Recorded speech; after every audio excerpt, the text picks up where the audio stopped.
Hello, hello.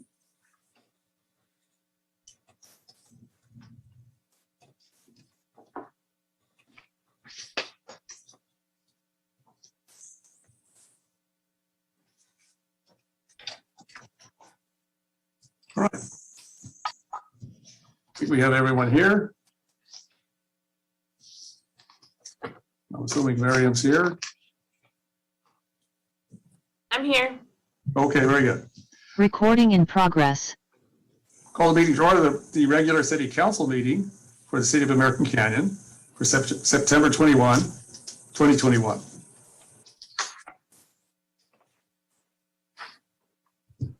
Roll call, please.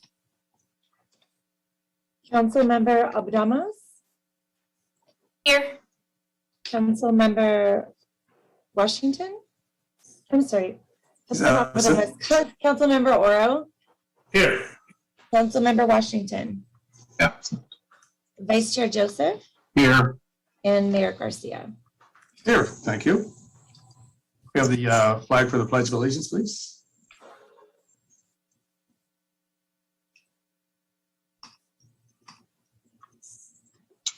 Please rise and join me in the pledge.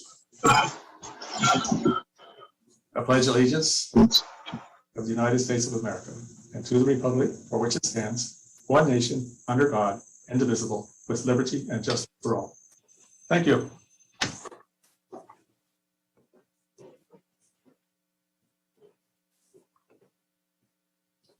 Report on session, confirmation of reportable action.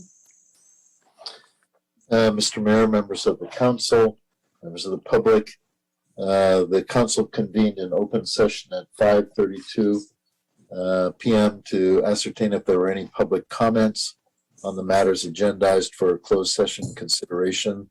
There were none. The council, which consists of the 4 members, consistent with roll call, then convened in open or in closed session. The closed session concluded at 6:42 p.m. I will do a written report upon return from closed session, consistent with the provisions of Government Code Section 54-957.1. That would conclude the report. What do you want from Problema? Any questions from council members? Seeing none, thank you, Mr. Ross. We have the preamble to the meeting this evening, please. Mayor Garcia, we have not done a roll call yet for open session. Oh, Oh, did we? Oh my We did. Oh my God, we did. I'm so sorry. I'm sorry. Sorry. Okay. And I do have the preamble, yes. Thank you for joining us for the City of American Canyon City Council meeting. This meeting is being held entirely virtually in response to the COVID-19 pandemic.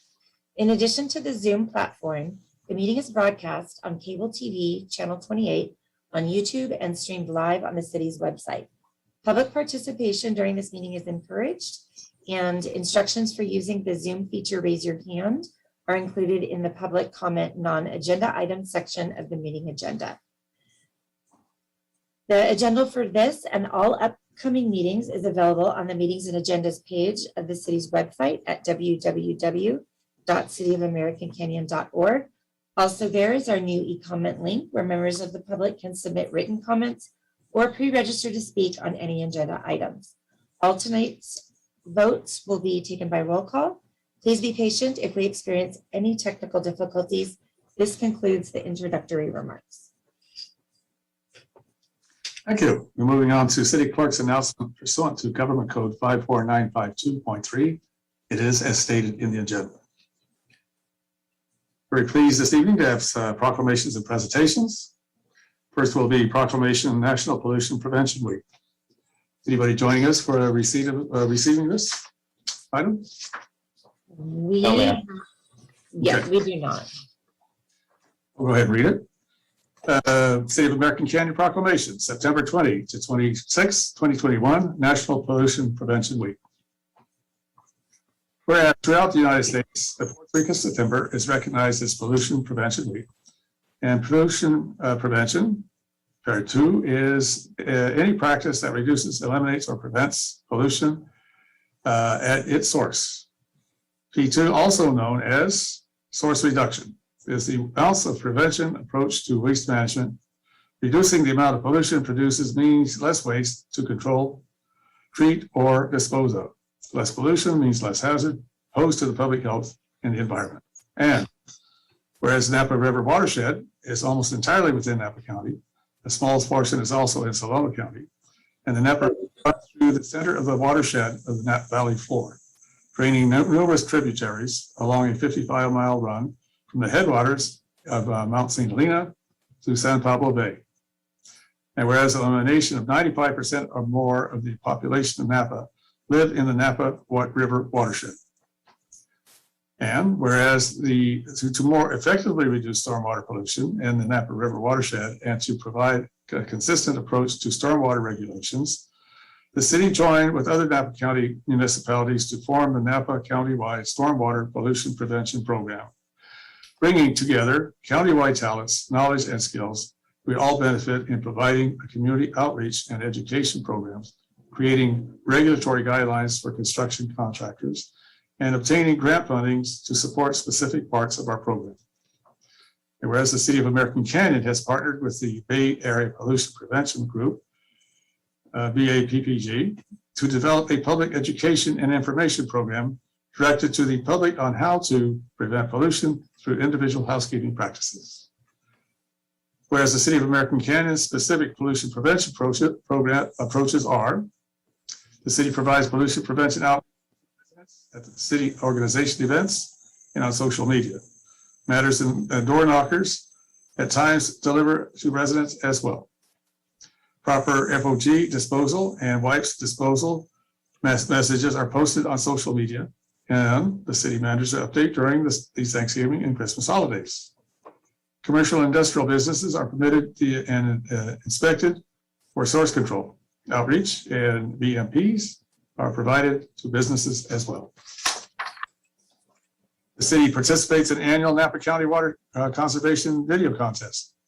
The city has 2 water conservation rebate programs, which are Cash for Grass and Toilet Rebate Program. The city has partnered with NG to increase efficiency in energy use, expanding the recycled water program to include delivery to residents as a water savings measure, and participating with Recology in waste management. Now, that it be resolved that I, Leon Garcia, Mayor, City of American Canyon, on behalf of the American Canyon City Council, do hereby proclaim the week of September 20 to September 26, 2021 as National Pollution Prevention Week in the City of American Canyon. Thank you, Mayor. Just real quickly, on behalf of the city staff and our maintenance and utility department and our public works department, working all day long, all night long to keep pollution out of our waterways and out of our storm drains, treatment plant operators, collection system, distribution operators, the whole team. We have a lot of fine staff who are working every day to do that, and too many to name all of them, but just wanted to thank them and all their hard work. And this proclamation really highlights the importance of pollution prevention week. So thank you. On behalf of the City Council, we certainly would like to express our appreciation for the hard work they do. And I was noticing the coastal cleanup week. We don't have that much trash in American Canyon, and that speaks as well to our city staff and our residents. It's a value that we hold with high regard in American Canyon. Yeah, I'd be remiss in not mentioning our Park and Rec staff who over the weekend organized that fabulous event as well. So it's all across the organization. We're doing things to prevent pollution. It really is. Okay, thank you from all of us to all of them. Next would be Proclamation Hispanic Heritage Month. We have someone receiving this, going to join us. I do. I have Supervisor Ramos, and I have Karina Cervente, I believe. I'm just looking for her in the group. Here she's coming over. Good evening. Hello. Good evening, Council. Okay. Okay, Karina, you're on as well. Good evening. Hi. All right. You both coming in loud and clear. Here we go. City of American Canyon Proclamation, Hispanic Heritage Month. Whereas the City of American Canyon encourages and promotes strong and inclusive communities, recognize and celebrate efforts to bring people together for a greater good. And whereas in 1968, President Lyndon B. Johnson first recognized Hispanic Heritage Week, which was later expanded under President Reagan to 1 month. And each successive United States president has continued the tradition of recognizing the contributions made and the important presence of Hispanic and Latino Americans to the United States by celebrating their heritage and culture. And whereas Napa County has a long history of welcoming immigrants and is home to a growing multi-ethnic and multicultural Latino population, including citizens originating from Mexico, Central and South America, all of whom are welcome and very much appreciated. Whereas in 2014, the Latino population became the largest ethnic group in California. In Napa County, the Latino population grew by 50% in the past 10 years and now represents 33% of our citizens and more than 53% of all public school students. And whereas the diverse Latino population of Napa County makes a significant economic contribution and has other profound positive influences on our community through their very strong commitment to family, faith, education, hard work, culture, and service. And whereas the community thrives on the diversity and ingenuity of all our people, depends on the continuing support and success of our diverse Latino population, and we will continue to be enriched by the transcultural contributions from our Latino friends and neighbors for many decades to come. Now, therefore, be it proclaimed that I, Leon Garcia, Mayor of American Canyon, do hereby proclaim September 15 through October 15, 2021 as Hispanic Heritage Month in recognition of the indelible footprints of Hispanic culture on our daily lives. Con mucho orgulloso, viva la gente. With great pride, long live the people. So, if you two would comment on the proclamation, the opportunity is there. Yes. Supervisor Ramos, is that okay if I go first? Absolutely. Thank you so much. So good evening, Mayor, council members, city staff, and members of the community. I want to thank you all for this Hispanic Heritage Month proclamation. We have come a long way as a city in making sure the Hispanic, Latino, and Latinx communities celebrated.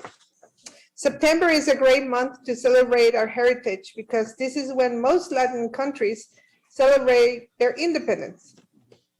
I am proud to share that on September 15th, Guatemala, where I was born and raised, had its bicentennial celebration. Woo! The city of American Canyon has 28% Hispanic population, according to the latest demographics from the city. I am so proud to be part of this. We in American Canyon have a strong Hispanic heritage of local leaders. I would like to take a moment to celebrate them. Supervisor Belia Ramos, American Canyon Assistant City Manager Maria Ojeda, Sheriff Oscar Ortiz, Superintendent Rosana Musetti, Mayor Garcia, and many more.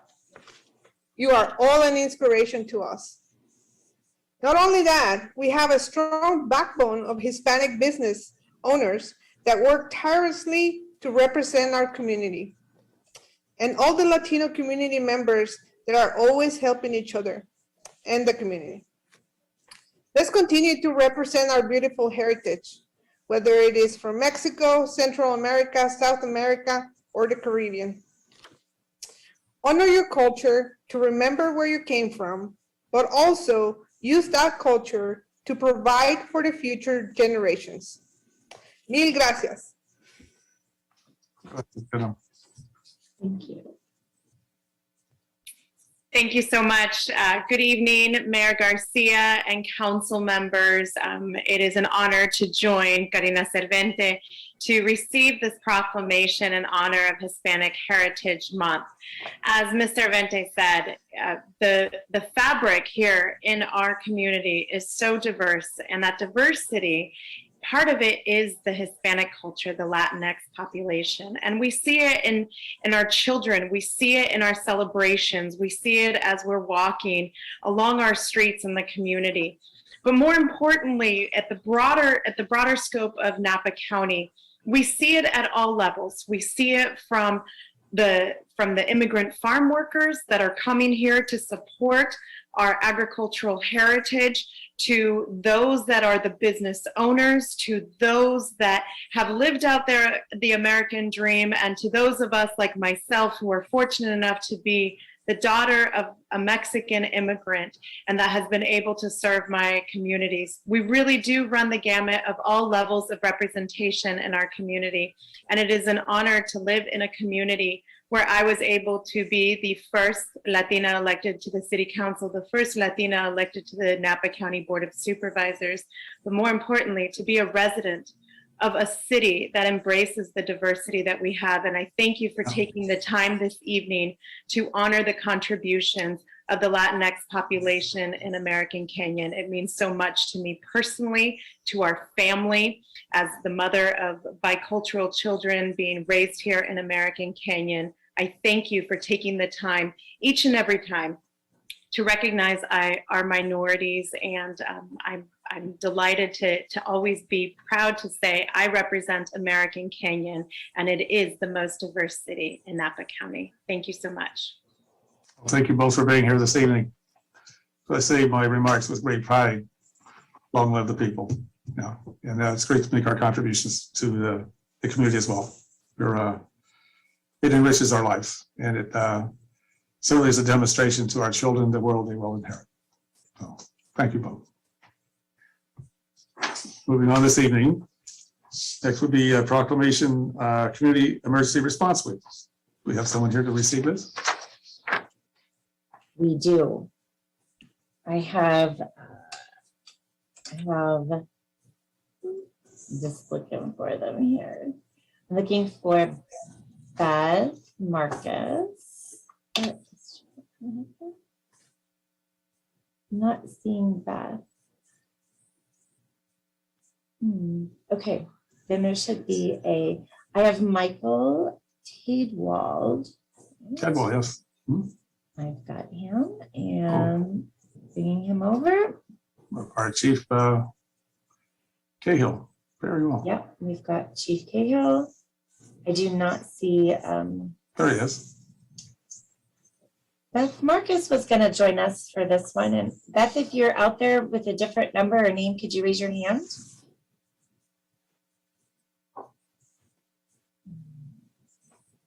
I don't think she's on.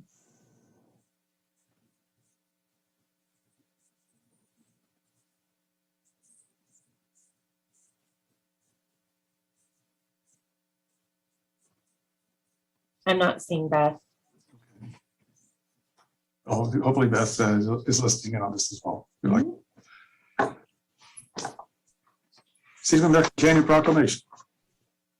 Community Emergency Response Team, CERT Week, September 20 to 24.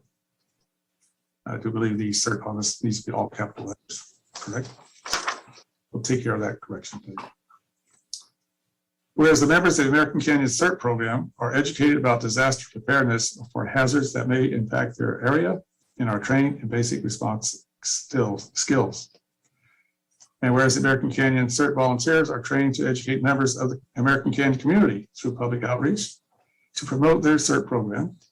And whereas American Canyon CERT volunteers are trained to assist others in their community following a disaster when professional responders are not immediately available to help. And whereas the American Canyon CERT volunteers pivoted in the last year to best serve the community during pandemic, assisting with many vital community resources, including weekly food distributions, coordinating traffic control for both county and local vaccine clinics, door knocking to educate about vaccine availability, and other tasks that are asked of them. And now therefore be proclaimed that I, Leon Garcia, Mayor of the City of American Canyon, do hereby proclaim the week of September 20 to 24, 2021 as Community Emergency Response Week, and join in honoring the men and women whose dedication to American Canyon to help the citizens of this community. Very proud to be a member of the team and help where I can. And good to have both you gentlemen with us this evening. The comments, please. If I could speak just real quickly, and I'll turn the mic over to Michael. I would just like to say that, first of all, the CERT team in American Canyon is a as a component of the fire district. And we're very proud of what the 25 plus members of the CERT team do throughout the community and throughout the county in supporting of the emergency response programs. If I could say anything about them, first of all, I've done business with a number of CERT teams throughout my career, and this group in American Canyon is by far the most effective, professional team that I've done business with in my 50 years of being in the fire service and my probably 40 years of dealing with CERT teams. They're a force multiplier for us, and as Mayor Garcia mentioned, during major emergencies, the fire department and the police department, our resources are limited, and we look to the CERT team to help support us in providing those kinds of disaster services to the community, and the team here is very effective in doing that. I trust that they'll continue to be that way. Before Mike speaks, I would just like to mention that we're always looking for volunteers, and we would love for folks who are watching tonight, if they're interested in learning more about CERT or are interested in becoming a CERT member, to contact the fire district or go on to the website for the fire district or for the CERT team and look for the information associated with that.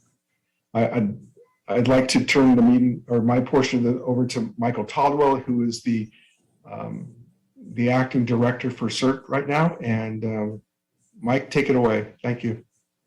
Well, thank you for the kind words, Chief. And I'd like to also thank Mayor Garcia and the council for supporting CERT over the last few years. We certainly couldn't do it without all of your support, and we appreciate it. We've always wanted to be a trusted and reliable resource for emergency services. It's important for us, especially when emergency services are stretched, that we be part of the solution and that we can help our community solve problems and be there for people in need. So we are both honored and humbled by the proclamation and the kind words that you all have for us. So thank you again. Our website is, as the chief mentioned, is www.americancanyonsert.org. We have information there if you'd like to volunteer. We accept everybody, and we have positions for everybody, no matter your age, disability, or skill. We certainly have a role for you. We have many things that need doing in a disaster. So we welcome anybody. We have a free class. The county hosts free classes. And then once you've completed that, we continue with our focus of safety and training to achieve our goal of being a trusted and reliable resource. So thank you again, Chief Cahill and Mayor Garcia, and the rest of the council. Thank you. Well, thank you for your kind words. We certainly appreciate the work you do. You're a very valuable asset to City of American Canyon, and appreciate and value service that you both provide for the city in this regard. So thank you. And certainly the CERT team is open to members of the community, and as Mr. Tentative said, there's a training program. We'll get this all up and running. So I encourage people to look at that. Thank you both. Thank you. And next we have a presentation, Napa School for Climate Action. We do, and I have a couple of presenters for you. First over is going to be Emily Bitt. And next is Alyssa Koresh.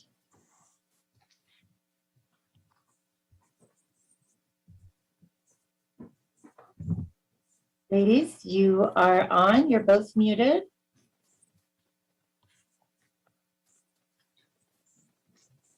Good evening.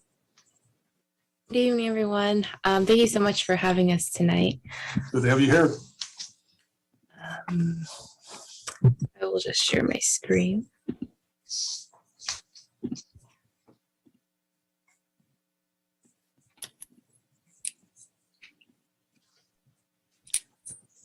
So hi, everybody. My name is Emily Bitt. And my name is Elisa Kresh. We're both seniors in Napa County, and tonight we're just going to be talking a little bit about our youth-led group, Napa Schools for Climate Action, and presenting some of our asks for the City of American Canyon. So to start off, who is Napa Schools for Climate Action? Well, Emily and I, along with all of our other youth members, are students. Napa Schools for Climate Action is a longstanding coalition of high school students from various schools, teachers, community members, local leaders, and more, who are working together to find ways to combat our growing climate crisis, specifically in Napa County.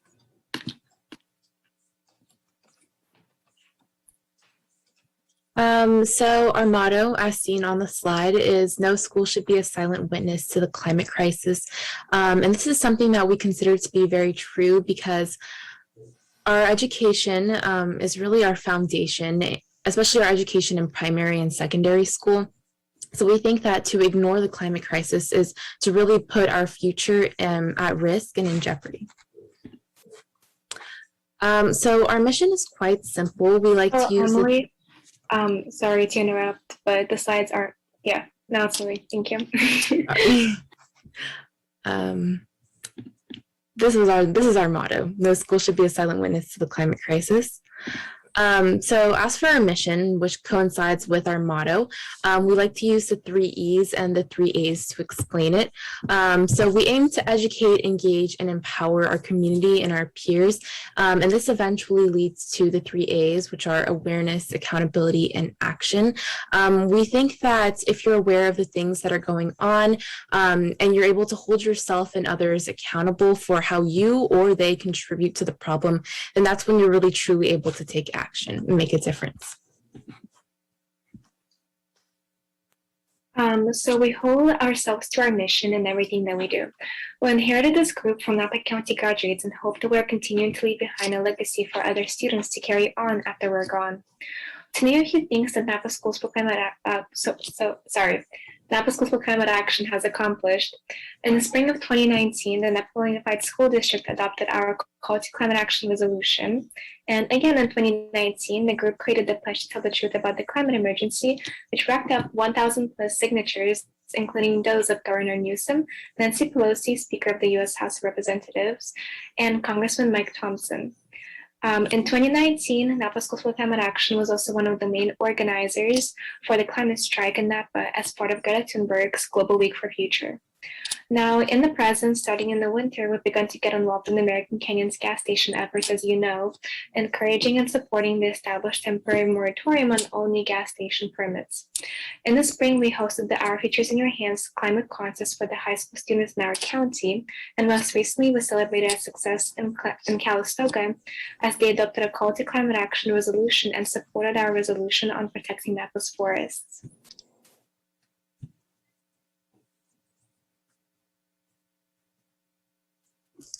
So as Elisa talked about briefly, gas stations have been on the forefront of our minds, clearly, and we've been very vocal here in American Canyon because there were so many gas station proposals at one time. So the work that we're doing here ties in with our larger and ongoing project, Fossil Free Future. So back in the fall of 2020, so just a year ago, we stumbled upon this data from the United States' Environmental Protection Agency. So this is a chart of the greenhouse gas emissions in the United States in 2019, and this is organized by the economic sector. But really what caught our eye was this transportation portion. Making up 29% of our emissions, transportation really seemed to be something that needed to be focused on. And around this time, we also found the statistic from 2018 that said that 89% of our global CO2 emissions come from the fossil fuel industry. And around this time that we were unearthing this information, Governor Newsom had just released the executive order to phase out gasoline-powered vehicles in California by 2035. So all signs really pointed to the fossil fuel industry for us. So for Fossil Free Future, our main and overall goal is to reduce Napa County's reliance on the fossil fuel industry. Now, we don't believe that the gas-powered vehicles are the enemy. Something that is super important to us is that we don't blame consumers for global wide-scale issues such as climate change. This burden falls on the shoulders of large companies and corporations that profit off of working class citizens. Although we believe transitioning the community to electric vehicles or building more charging stations could be beneficial, the most impactful way to bring changes is to stop wrongdoing. This is why we're pushing for no new gas stations in any city in Napa County. The gas stations that are already in our cities are here to stay. They serve our community and they've already been established. But we cannot build any more if we're trying to see positive change and progress as a society in the near future. So many of our peers share the same view, which leads us to our next project, the Our Futures in Your Hands Climate Contest. This past spring, this contest for all Napa County high school students, grades 9 through 12, the prompt was very simple. How do you feel about climate change? How has climate change impacted your life? Why is climate change important to you? The responses were truly astounding. We received various submissions from 8 different Napa County schools and were able to choose 2 to 3 finalists from each. The submissions varied from art pieces to poetry to songs and videos to even a video game, which ended up winning the first place. And here are some pieces that were submitted. All of the artwork that you see are just some of the submissions from American Canyon High School students.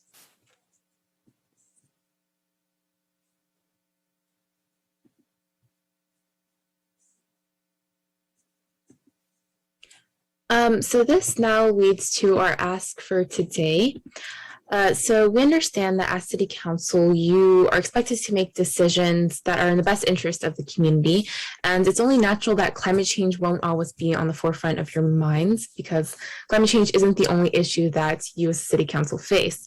But however, given that this is a growing crisis, we do know that necessary climate action right now can prevent catastrophic damage in the future. So this is why we implore you all to consider implementing a permanent ban or restrictions on all new gas development in American Canyon.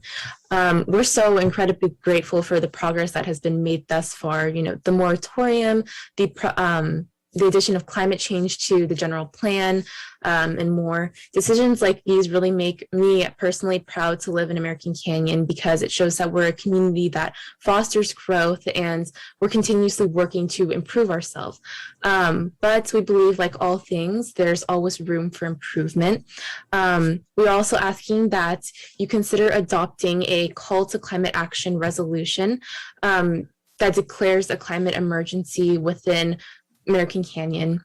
And then finally, we ask that you be conscious of our climate and our youth, because eventually we will have to inherit this climate when making decisions that impact the future, both big and small. So if we've learned anything, it's that things snowball. Small decisions like approving a gas station or chopping down a tree truly have the power to change the course of our future. And so we're desperately asking that you choose wisely. Thank you so much for having us tonight and hearing what we have to say. We're extremely grateful and appreciative of this opportunity. And now I'd like to open the floor for any questions, concerns, or comments. So yeah, thank you. Thank you for your presentation. You clearly have put a lot of good work and effort into this presentation, and certainly it's a very real thing for all of us. And your generation is going to be the one that's going to feel more of the impact as we go forward. Clearly, things like the droughts, the intensity of hurricanes on the East Coast, the fires were raging in California, are all indicators of something is going on with the atmosphere, with our climate. And clearly it is, it's having an impact on all of us. But we can, by adopting best practices, be conscious, aware of our impact and how we live our lives and how we deal with the choices we make with respect that impact the climate.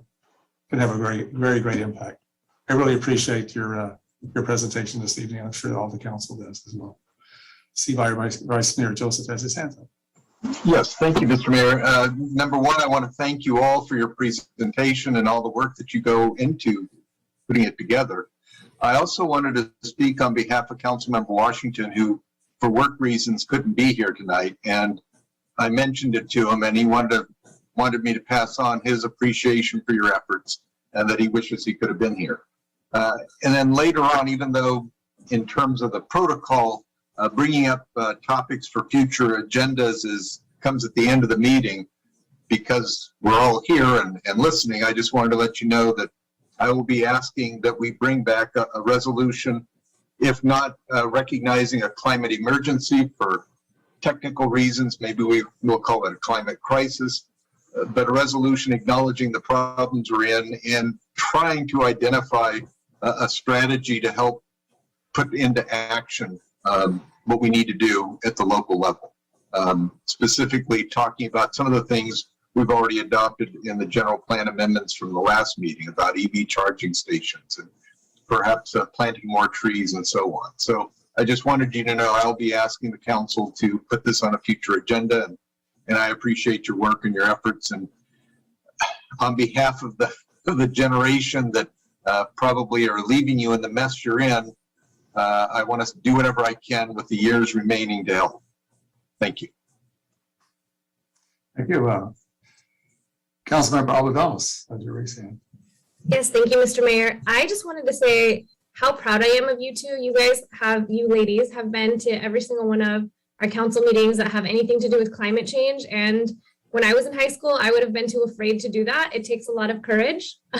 You guys have put in so much work and we're grateful for you. I always say that we have the best kids in American Canyon. I'm sorry, Elisa. But we do. But you've been amazing too. You're truly an asset to our community. So thank you. Much appreciated. Something the other day that caused me to pause for a moment. I don't know how directly it's related to climate change, but I'll take it at that. There's a house in town here. It's got a banana palm in the front. It's got bananas on it. I said, wow. Yeah, they're small. Said, what's it take to grow a banana in American Canyon? They're associated with the tropics, it's someplace near the equator. Well, it takes at least, I forget, 2 or 3 frost-free winters, and you get bananas. I said, how is that happening? Place is warming up, and we have every indication of that. And I don't know how I would validate that, but I was kind of shocked for a moment. I said, bananas growing here in American Canyon, how different is that? Really appreciate the work you're doing. You're leaders in your generation on this issue. And I think we all appreciate the work you do. I don't know what you decide what your futures are going forward, but I have some thought that maybe it might have a lot to do with this type of issue in your careers ahead of you. So thank you. Thank you so much for having us, and also thank you for your comments. Yeah, thank you so much. Good to have you with us this evening. All right, moving on in our agenda. Public comments not on the agenda. Have we received anything? Nope, you're muted. Teresa, you're muted.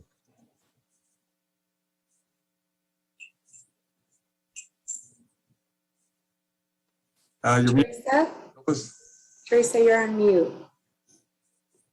I'm sorry. Sure. We have no written comments received.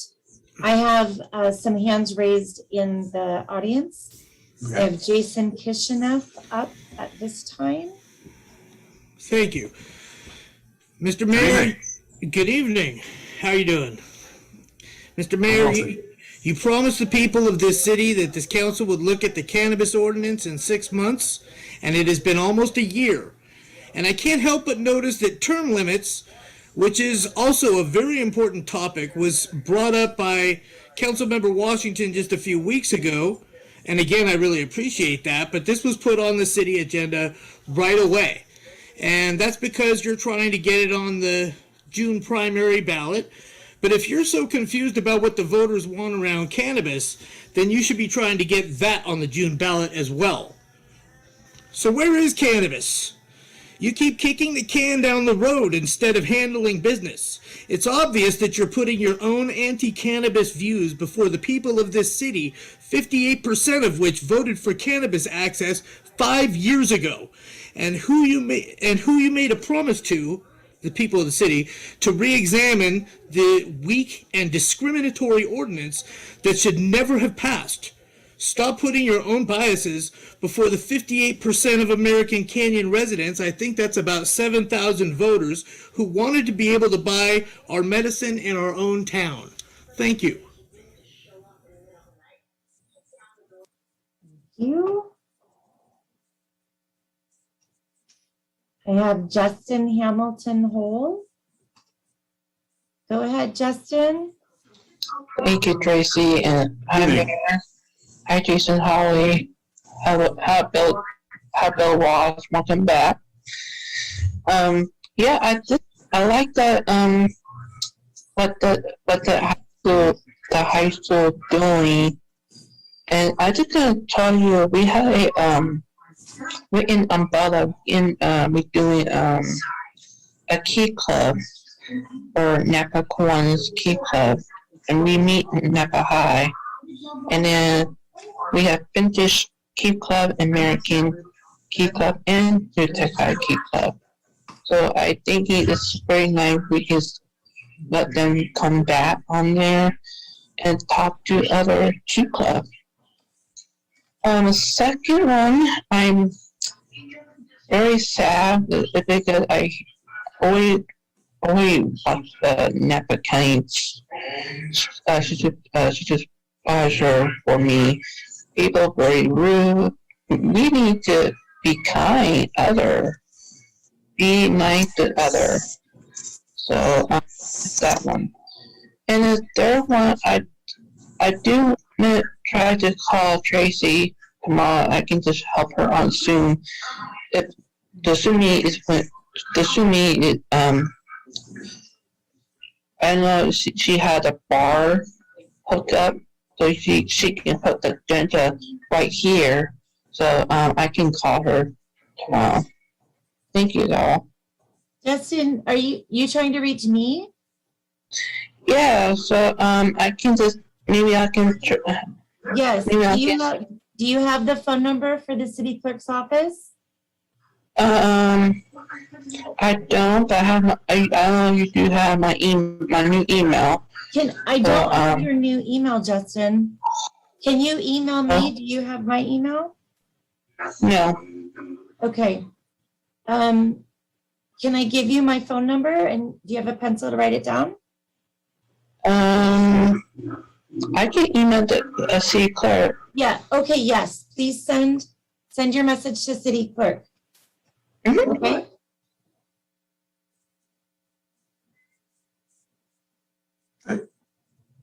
Thank you, Justin. Thank you, Justin. And, be kind is very important. So I appreciate you saying that. Yes. Thank you. Okay, I have Tammy Wong. Tammy, go ahead. Good evening, Mayor and Council. Good evening. First, I want to thank you for the new online comment system. I know there's a few snafus happening with it, but hey, that's how all new things are. I'm very interested in anything that gives increased access to the public for participation. And I hope this is one of those things that once we get through the glitches, it will become very popular. I appreciate the presentation by the students for climate action. And I also appreciate all the work that Emily Bitt and Elisa Koresh have done to engage our city leadership, and bring their concerns to the next generation to your attention. I agree it's critical we listen to them, because they're going to inherit what we leave behind. There was one thing that I am curious about. So now that the council has passed an amendment to the general plan that includes the climate change, the zoning amendment about the gas station moratorium, and I think that's all sort of new. It's kind of new, and I don't know if everybody in the public widely understands how that's all going to work exactly. But I understand from what Director Cooper was saying that piece of the general plan will come back up for discussion when the general plan generally gets reviewed and everything. And so what I would request, is there a way to make sure that we have input from our younger residents, specifically the American Canyon High School, when that climate change portion comes up for review? Can we have a special workshop just geared towards American Canyon High School, maybe. I would put that ask out there. And I think that is something of value to them because they're heavily invested in this topic. So I thank you for considering that. And finally, there was one other issue. I brought an issue about safety to Parks and Rec and Public Works, about safety on the wetlands linear path. There is absolutely no signage on the linear path indicating that bicycles are allowed to use it.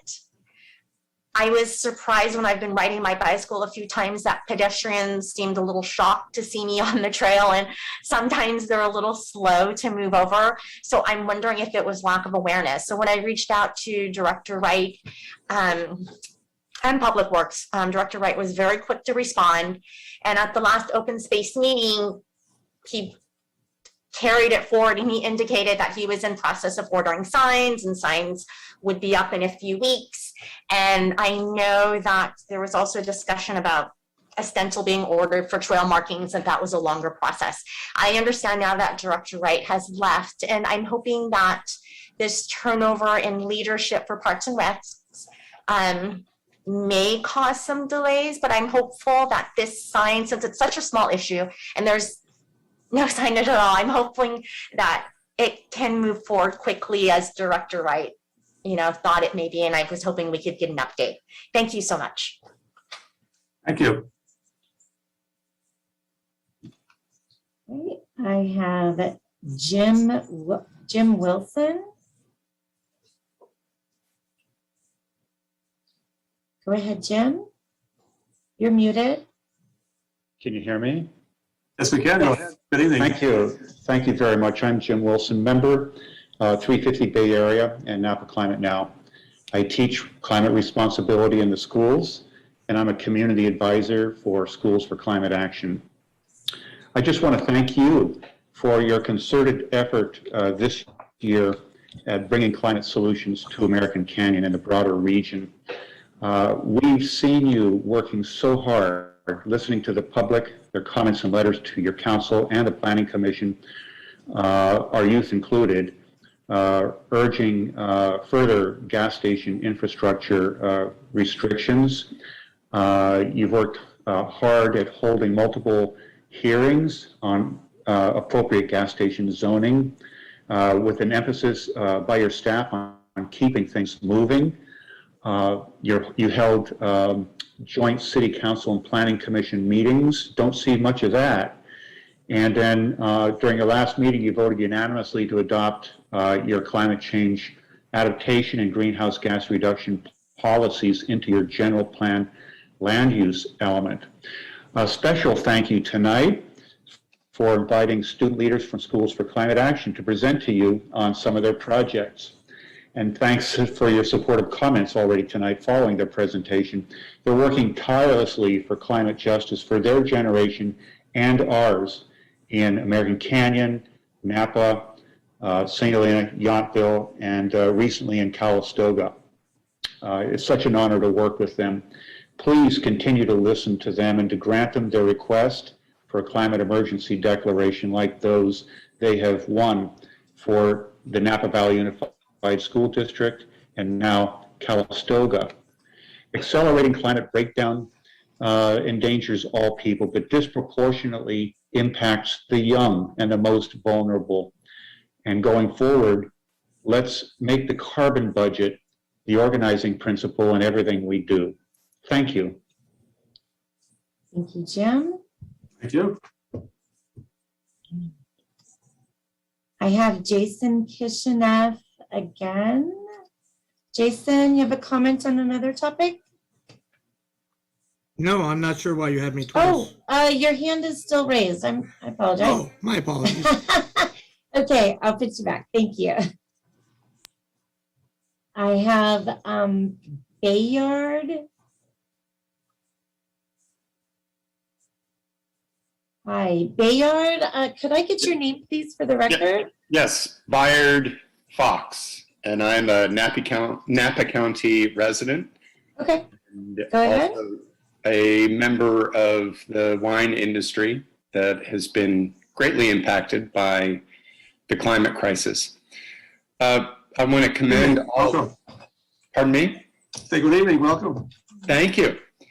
I want to give a commendation to the American Canyon City Council and staff for your receptivity in listening to both Emily Bitt and Elisa Koresh. But that's also manifested in some decision-making recently about the gas station development and other climate-related issues.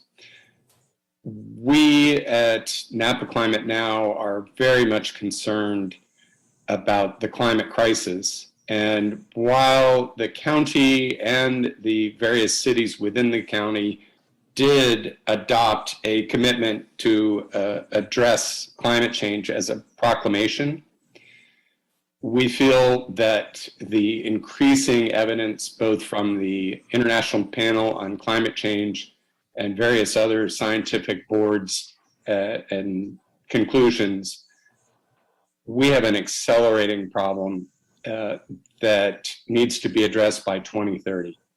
So this is well and truly a climate crisis. I think we need to go beyond what the proclamation was made with 2019.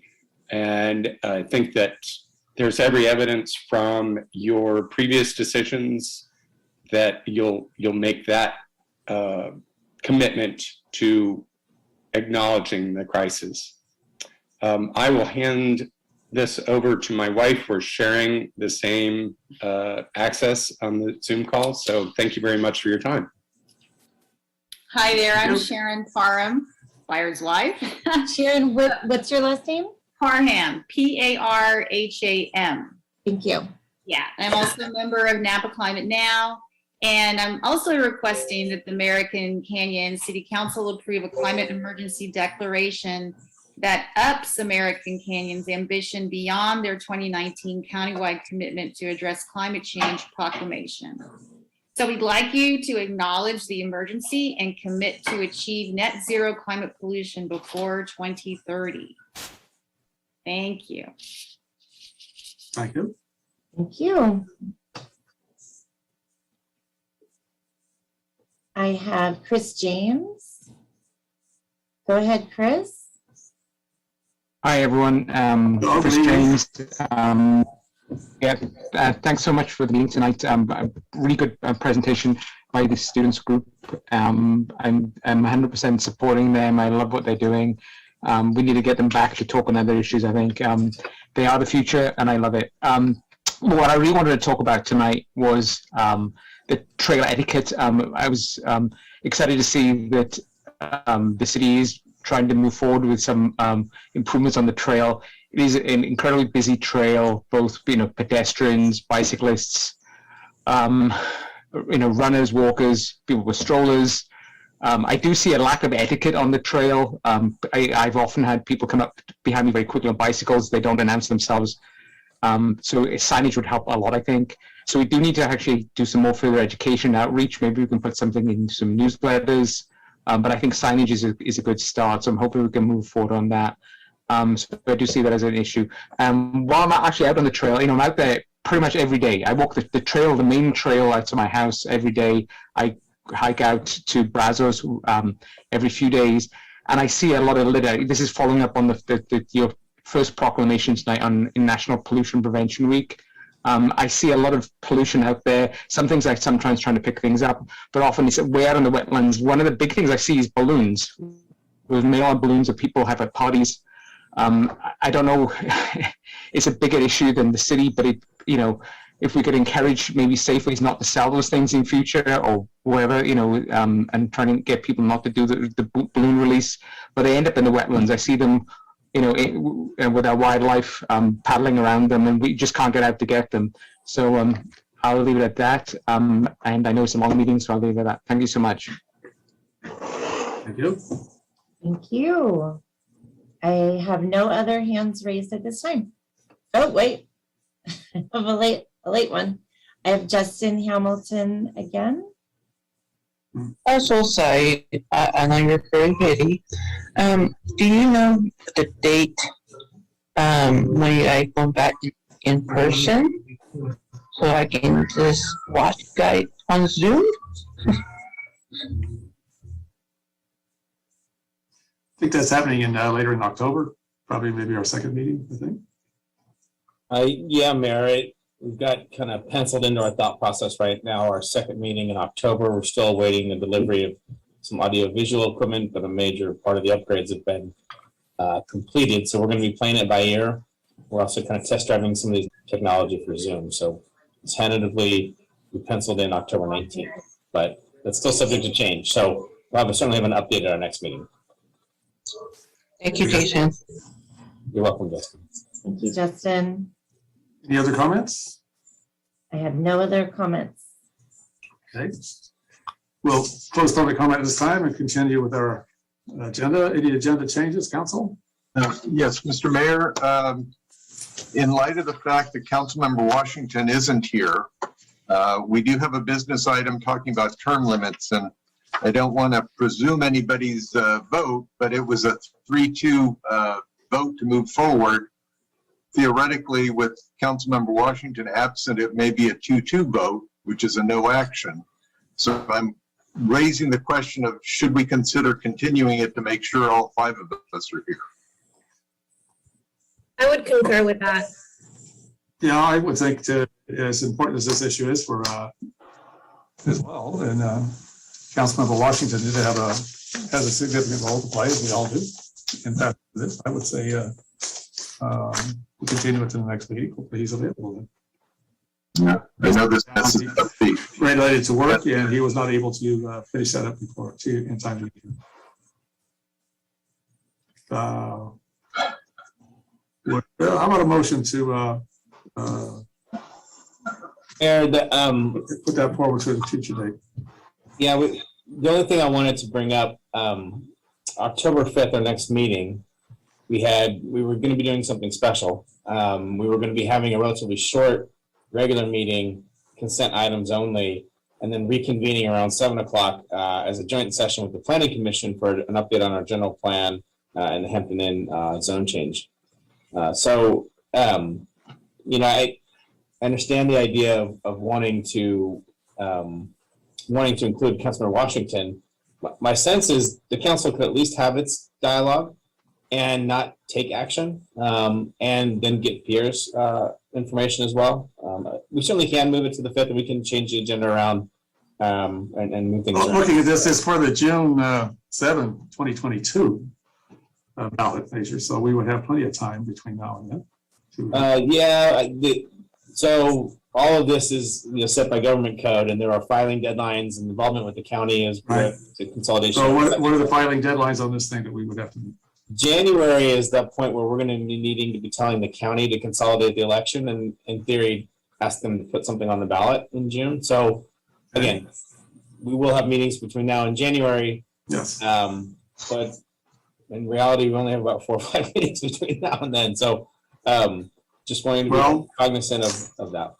Yeah, certainly we're cognizant of that. Our last meeting was based on the previous meeting that had too many items to be addressed, and so we had a special meeting for that. We can always convene a special meeting for items to address. I think it's prioritizing it. But I think with all respect to Councilmember Washington, I think he ought to be part of any discussion on this. That's the position. Okay. Other council members want to weigh in? No, I mean, trust me, I feel for Jason because I know you're basically messing with the whole agenda. I'm usually one grumbling about getting things done. So if it weren't for the fact that, the vote is really going to be significantly impacted by his absence, I would have said, let's plow on. But I really do think we've got to reschedule it. I agree, Jason, considering how contentious it was just to get it on as a future agenda item, and the fact that we had to hire consultants because staff didn't want to appear biased in favor of any council member or another, that just speaks to how important it is to make sure that all 5 of us are present. Okay. Are you okay with doing it on the 19th of October instead of the 5th of October? As long as we meet deadlines and get it on ASAP, yes. Agreed. Yeah, I agree. Meet the deadline. Move forward. But I don't want it to keep on getting pushed until we miss the next deadline, because then I'm just going to be just as frustrated as I was last year. Okay. October 19 works. Excellent. All right. And I apologize to the consultant who's on the line here who's saying, I wish you would have told me this earlier. Do we need to make a motion or that? Yes. No? That would be helpful. I'll move that we continue business item 15 to the October 19th. I'll second that. Motion second, roll call, please. Yes. Councilmember Abadamas, Yes. Councilmember Oro, No. Vice Mayor Joseph, Yes. and Mayor Garcia. Yes. Thank you.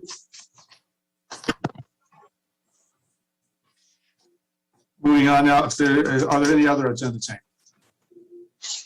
Hearing none. Next up would be the consent calendar. Is there a motion to approve it, or other items need to be discussed? If there's no other changes to it, I'll move to adopt this consent calendar. Second. Motion second, roll call. Councilmember Abadamas, Yes. Councilmember Oro, Yes. Vice Mayor Joseph, Yes. Mayor Garcia. Yes. Thank you. We'll move on now to public hearings.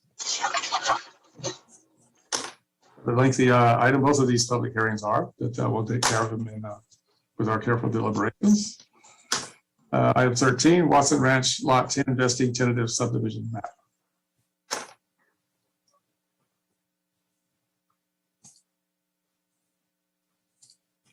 Thank you, Mayor and Council. While staff is coming on board, this is a project in conjunction with the Watson Ranch specific plan, and we have a number of staff and consultants and the applicant here to present this item. And without further ado, I'll hand it over to our planner, Mr. William He. Welcome, William. Good evening. Hi, good evening, everybody. Let me share my screen here.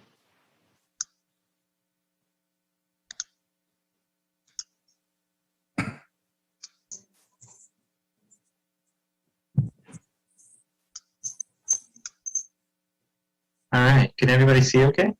Yep. Yes, thank you. All right.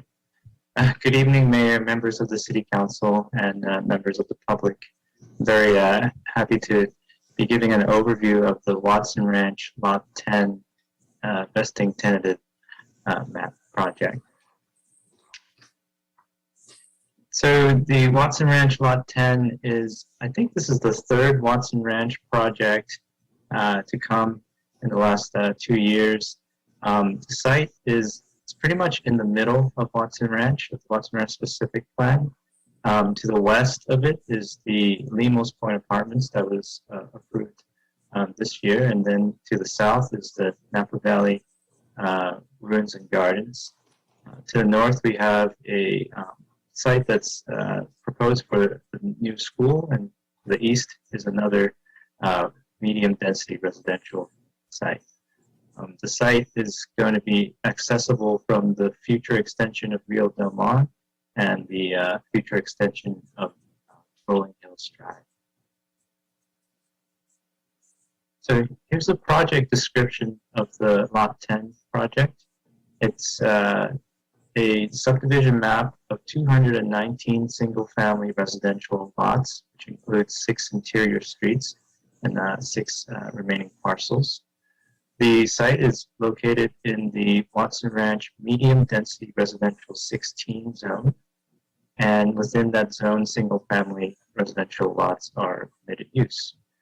The size of the lots are approximately 3,150 square feet. That's some of the smallest lots, but it goes all the way up to 6,000 square foot lots. Some of the features of the homes include the 2-story detached homes. They have options for 3 to 4 bedroom plans, and they all feature 2-car garages. Here is a site plan of the Lot 10. As you can see, the gray streets are labeled A through F, Streets A, D, and E are going westbound to east, and streets C and B are going north to south. The site also includes 2 emergency vehicle access areas. It's marked in the pink on the right side, EVAs. It also includes a pedestrian path that's marked in yellow on the left side that actually connects Street C with Loop Road for pedestrians. And in the future, folks can just walk over to the future Limos Point apartments. Here is a topography view of the site, and as I mentioned earlier, the future Rio Del Mar extension is going to be facing the south side of the lot, and the Rolling Hills Drive is in the center south there. And Rolling Hills Drive, it will drive after you get to the turn circle, it goes into B Street.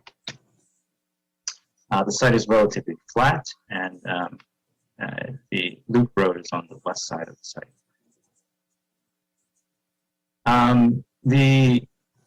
The lots themselves, they comply with the Watson Ranch medium density residential development standards, and the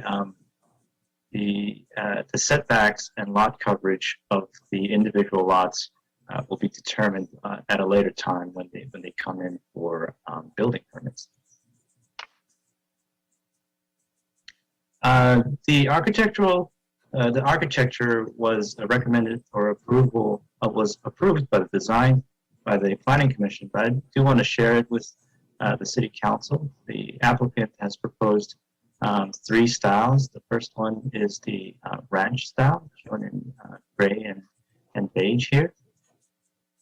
The second style is the farmhouse style, 3 different designs. And then the last one is the traditional, with which is similar to some of the homes at Vintage Ranch now. The applicant has submitted a landscaping plan, and that's been approved with the design permit. Some of the trees that they are proposing are olive, coast live oak, strawberry trees, western redbud, and sweet bay. And lastly, the project is consistent with the Watson Ranch Pacific Plan Environmental Impact Report, and the applicable mitigation measures are all included in the conditions of approval for the subdivision map. And that's all I have. The recommendation is to approve the Watson Ranch Lot 10 vesting subdivision map. And I'll be here if you have any questions.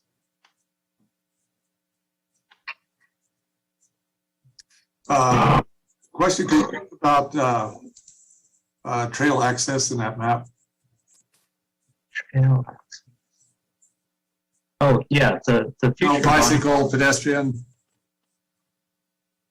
Yeah, the future Vine Trail is proposed as bicycle and pedestrian. Mm-hmm. Where is that located here? It's on the east side of the map here.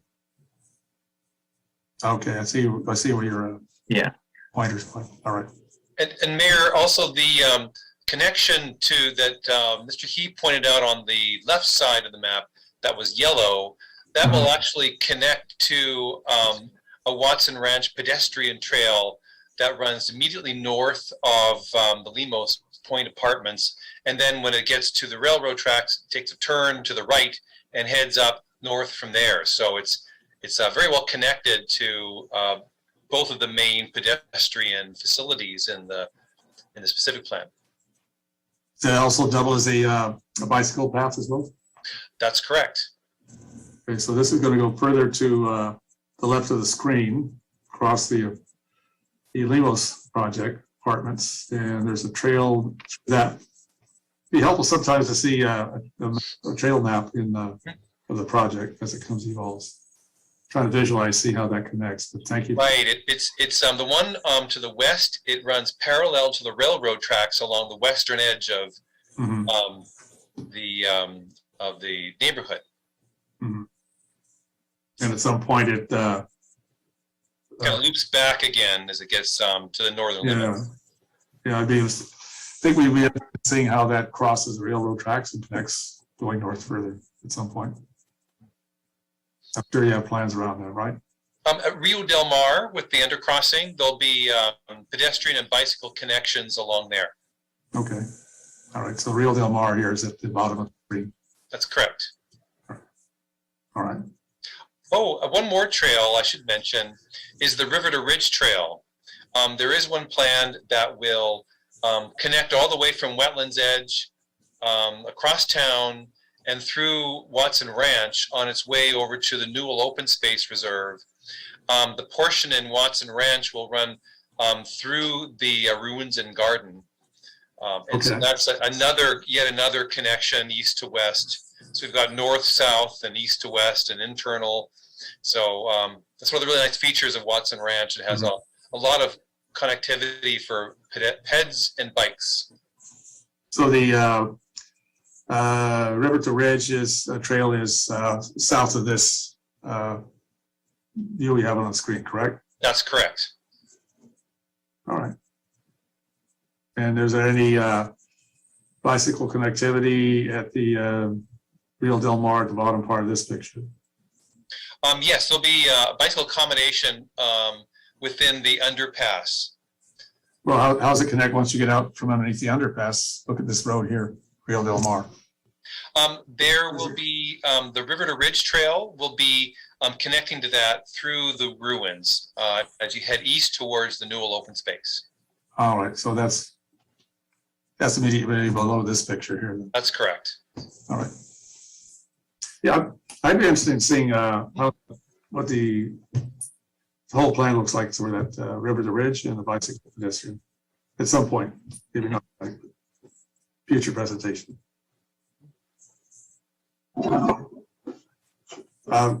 Yeah, Vice Mayor Joseph. Sorry. Yeah, so overall, it's a very nice looking project. But following up on the mayor's question on Rio Del Mar, there isn't a class 1 bike path, for example, along Rio Del Mar at the south end of the subdivision. Or the question, I guess, is what is the walking, hiking, pedestrian format? Is it just a regular 4 or 5 foot wide sidewalk, or is there a class 2? What is the configuration along Rio Del Mar? Vice Mayor, I'm not certain what it might be, but I imagine the applicant might be. I think the design is perhaps still in the works, but I think there's intended to be a pretty good accommodation, but the applicant, I think, would have firsthand much better information. Chris or Daniel, why don't you guys answer that question? Yeah, absolutely. Daniel, why don't you jump on and talk about the specifics of that, if you would.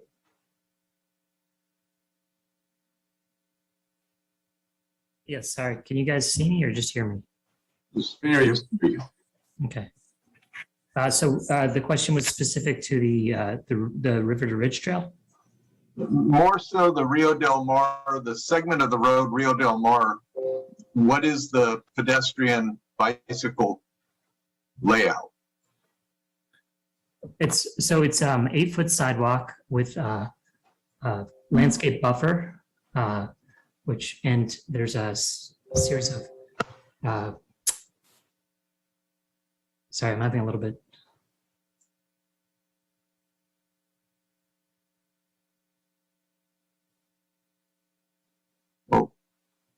An 8-foot sidewalk. Hey, Will, if you're on, Will or Jason, if you're on, can you pick up the answer to the question? Daniel's not coming through. You guys hear me? That volume, please. Yeah. I can hear me now. Okay. Can, but it's very low. You can increase the volume, please. Can't hear you, Will. Hold on one second. Sorry, guys. Or still an issue of low volume. to be honest, if it's an 8-foot wide sidewalk, that's a pretty good deal. So, I don't want to spend more time. I just wanted to know what it was, and it's bigger than a normal sidewalk, and that's important. So, Yeah, Mark, it's meant to accommodate Ridge to River in a very significant way. It intersects the Vine Trail right at the southeast corner of Parcel 10, where it crosses Rio onto the hotel/NVRG side. And that's where the east-west, north-south bullseye is. okay, good. Yeah, Terry and everyone, if you can hear me, the sidewalk on the north side of Rio Del Mar is 8 feet wide. The sidewalk on the south side of Rio Del Mar is 12 feet wide. Yeah. So it's the width, the one on the south is the width of a class 1. That's correct. Yeah. Okay. All right. Thanks, Will. Yeah, sorry, guys, volume issue. Thank you. Any other comment, questions? Vice Mayor Joseph, you have the floor. That was my. Okay. Let's see, Councilman Baroro. All right. You ready for public comment on this matter? Okay, public comment is open. Public hearing is open. Public hearing is open. So let me see. Item 13. I do have hands raised. I just want to double check. We have not received any written comments in advance on this item. So I have Beth Marcus. Go ahead, Beth. You're muted. Yes, good evening. I only have 2 comments. I know I always bring this up on Rio Del Mar, the crosswalk. Will it, with this new project, will the crosswalk on Rio Del Mar now be on the right-hand side instead of the left-hand side of the road? Do we have a response? Beth, say it again. I'm sorry. At Rio Del Mar, the stoplight there with 7-Eleven. Oh. The crosswalk norm is right now, it's on the left-hand side. Will it be replaced to the right-hand side of the, because it's very dangerous where it's at now. I keep bringing this up. Maybe that has nothing to do with your project. It has nothing to do with us. Well, darn it. Okay. Well, then the other thing I want to say is I want to congratulate Terry and thank you very much for letting the city use that venue for such a beautiful event that we had on Saturday evening. It's brought in a lot of money for our city. And I want to thank you. I think it was absolutely gorgeous. I mean, there's a lot of people I see, city council who were there.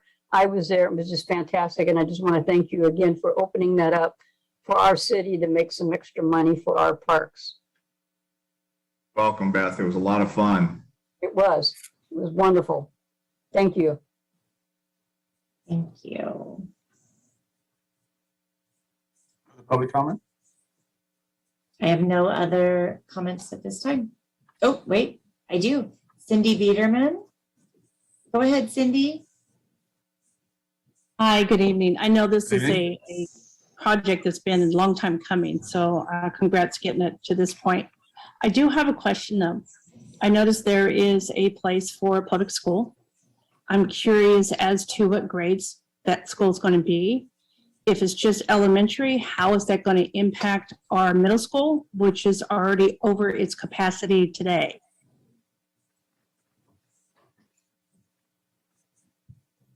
That's my question.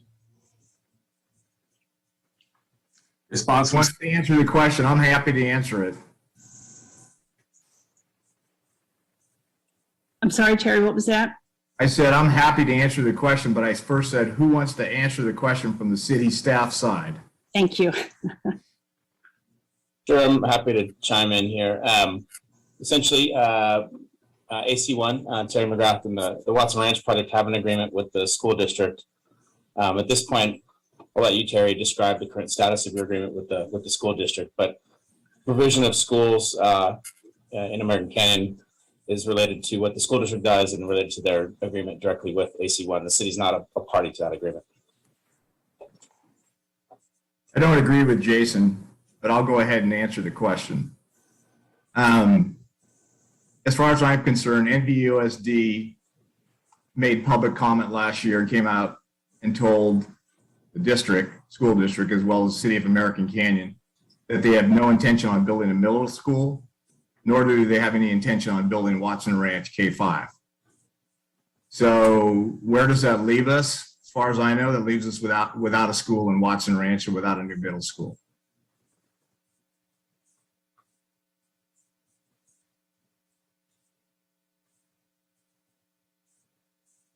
Did we lose the speaker? Well, I have, let's see. Would you like to allow Cindy to continue commenting? Oh, I don't know if she was So she's completed her back. point, or had she wanted to ask another question? Yeah. So she completed her question, and I put her back. But I'm happy to bring her back over if you want to continue to. Well, if she has further comment with regard to what she's on, then fine. If not, then Okay. Okay. I have her back. Go ahead, Cindy. Thank you, guys. I appreciate that. It's kind of hard to have a conversation on these kind of meetings. Yes, it is. So I agree. I understand what Terry is saying, and I mean, I guess in a person from the community point of view, there's always two sides of the story, correct? And I get the stuff that's going on with the Napa Valley Unified School District. I get the stuff, the middle school that was supposed to be built that wasn't built, but that came down to semantics in that it was never in the measure that we passed anyway. So that came down to legal status. So basically, it sounds like that the Watson Ranch, which again, I'm all for, but so there's really no school, there's really nothing in place for the extra kids. These are 3 and 4 bedroom homes. You know, where are we going to put the kids is what I'm questioning. So I just hope somebody gets back to the tables and have that discussion again. I do know that the schools are in the area of declining enrollment, certainly not for American Canyon probably, but definitely for Upper Napa School District.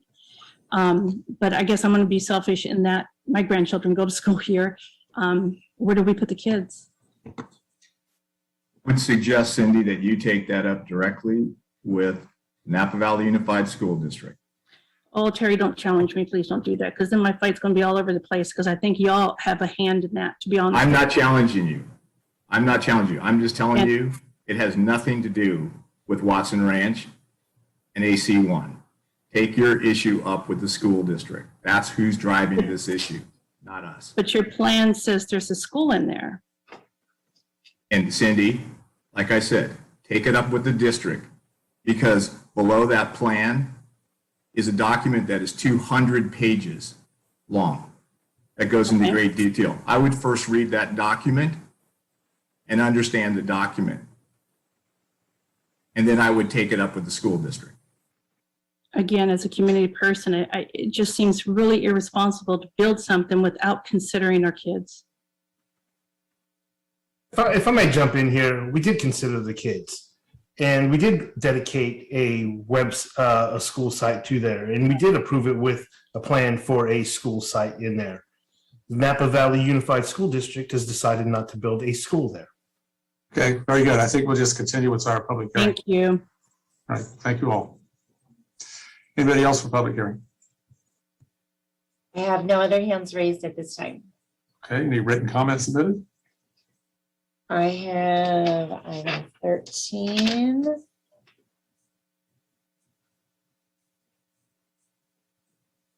No, I have not received a written, I have not received written comments on item 13. Okay, very good. Okay, no other public comment in this area. We will close public comment, return to council for further discussion. So it is one resolution this evening, correct? Yes, I did have a question though for Holly. If it's not the Watson Ranch responsibility for connecting cross 29 from Rio Del Mar, how does the city handle it? Yeah, so this project is talking about Lot 10 inside of Watson Ranch. The Watson Ranch specific plan itself, covers a much broader area, the area within the plan area itself, and then areas outside of the plan area where the project connects to the current built environment. What was referenced earlier was the Rio Del Mar Highway 29 intersection. The specific plan and the development agreement with AC1 both identify and talk about the proposed improvements at what's known as the Rio Del Mar tie-in. Eventually, there will be a fourth leg of Rio Del Mar. That intersection at Highway 29 would have a fourth leg. That eastern leg of that intersection is what will connect one of the connections for Watson Ranch to the state highway. So in conjunction with that project, when that intersection is improved and there's a fourth leg that's connected to it, one can presume that not just vehicles, but also pedestrians and bicycles will be accommodated, and their safe movements will be accommodated in the design and then construction of the improvements at that intersection. So not going to be happening in conjunction with the matter that's in front of the council today related to Lot 10, but as it relates to the implementation of the development agreement and construction and the extension of Rio Del Mar from Lot 10 and some of the interior properties to the highway, those improvements and those pedestrian safety issues are to be addressed when that project happens. Thank you. That satisfies my question on that. I think just given that it's a public matter tonight, I want the public to be assured that there is a plan in place for that. Thank you. Okay, so I'm sorry, Councilmember Oral, you mentioned resolution. Sure. I just want to make sure there's no other comments from other council members. Okay, if there are no further comments, I'm going to make a motion to adopt resolution number 2020 next in order. A resolution of the City Council of the City of American Canyon approving a vesting tentative subdivision map for Watson Ranch Lot 10 to create 219 single-family home lots on 21.17 acres within the Watson Ranch Specific Plan Lot 10 Medium Density Residential 16 Zoning District, located north of Vintage Ranch and accessible from Rio Del Mar and Rolling Hills Drive. Assessor's parcel number 059-430-015 and -016, file number PL21-0013. I'll second. Second, roll call, please. Councilmember Abadamas, Yes. Councilmember Oro, Yes. Vice Mayor Joseph, You're muted. Yeah, sorry. Yes. Mayor Garcia. Yes. Thank you. Excited to move forward on this. Great news. Thanks, everyone. Appreciate the support. Yep, thank you. We look forward to the process. Thank you. Appreciate it. Item 14, Oak Hill Multifamily Residential Project, Zone Change Ordinance, second reading, and project entitlements.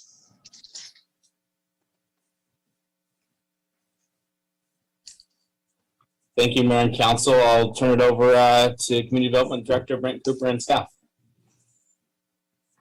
And thank you, Mayor and council members. I'm going to turn it over to William Heath, the project manager for this project. It's going to take me just a moment to move people in and out, but I think William is already in.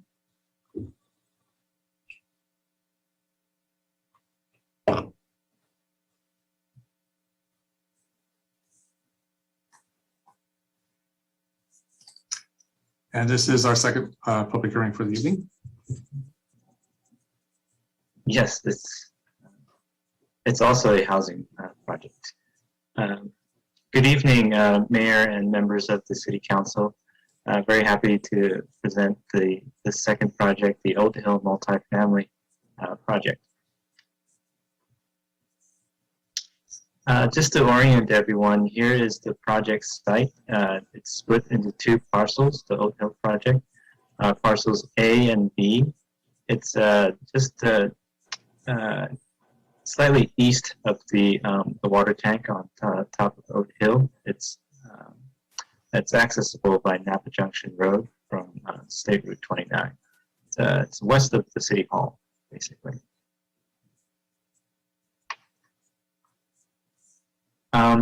I do want to remind everyone that in our previous meeting, we've completed the Group A basket of ordinances and resolutions. So the CEQA component, the mitigated negative declaration, was approved, as well as the Airport Land Use Commission overrule, and the general plan amendment for parcels A and B, as well as the first reading for parcels A and B for the zone change.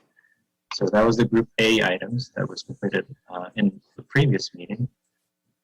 And here's today's actions. There's 6 actions altogether, what we're calling the Group B basket.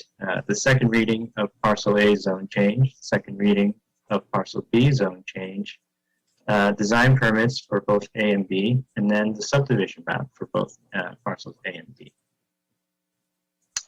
So it's quite a journey for this project. I wanted to highlight some of the milestones getting to tonight. I mean, on the March 25th was when the Planning Commission recommended approval for the project. And then we had we brought the project back to the City Council for the intent to override the Airport Land Use Commission.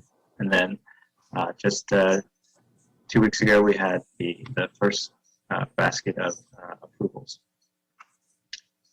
So the Odin Hill project split into two sites. The Parcel A is the upper site, consists of 13 three-story buildings, which includes 206 multifamily units, and it also includes a recreation building in the middle.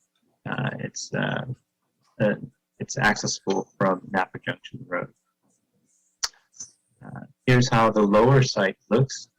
The lower site, Parcel B, consists of 85 units on 5 five-story buildings. Parcel B also includes a rec building and also includes landscaping and parking, same as Parcel A.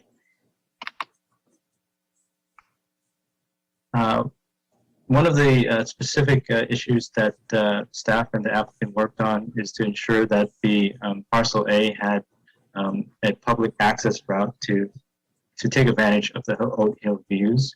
So this is the proposed route shown in yellow, and the red star shows lookout points on Parcel A. Here's some of the views. Here's the view of the hills from the southeast view, and here are the views for east and northeast. I did want to show some of the architecture from the applicant. They took a lot of time into ensuring that the buildings look nice. This is the 12-unit building. It has the farmhouse aesthetic, and has fully functional balconies and just really nice trims overall. And this is the 17-unit building. The applicant did spend some time in producing some photo simulations of how the site would look from multiple viewpoints. I wanted to share 2 of them. This is how it would look from Highway 29 if you're going southbound up on the railroad bridge. This is the site currently, and this is how it will look when the apartments are built. Here's a second simulation from the intersection of Broadway and Napa Junction. And this is how it might look when the apartments are built. Mr. Can you go back to the first simulation, please? And just kind of let us look at that for a second. Sure.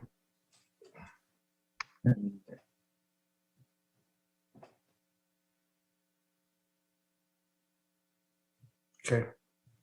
Where the red trees are, that's Napa Junction Road, correct? Yes, that will be it. And then the higher density apartments are just below that on the hillside there, correct? On the bottom.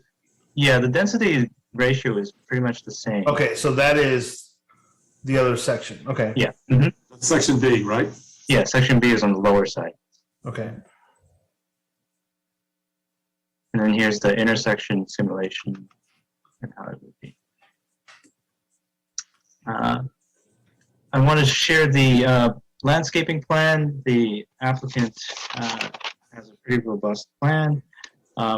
Here is Parcel A landscaping.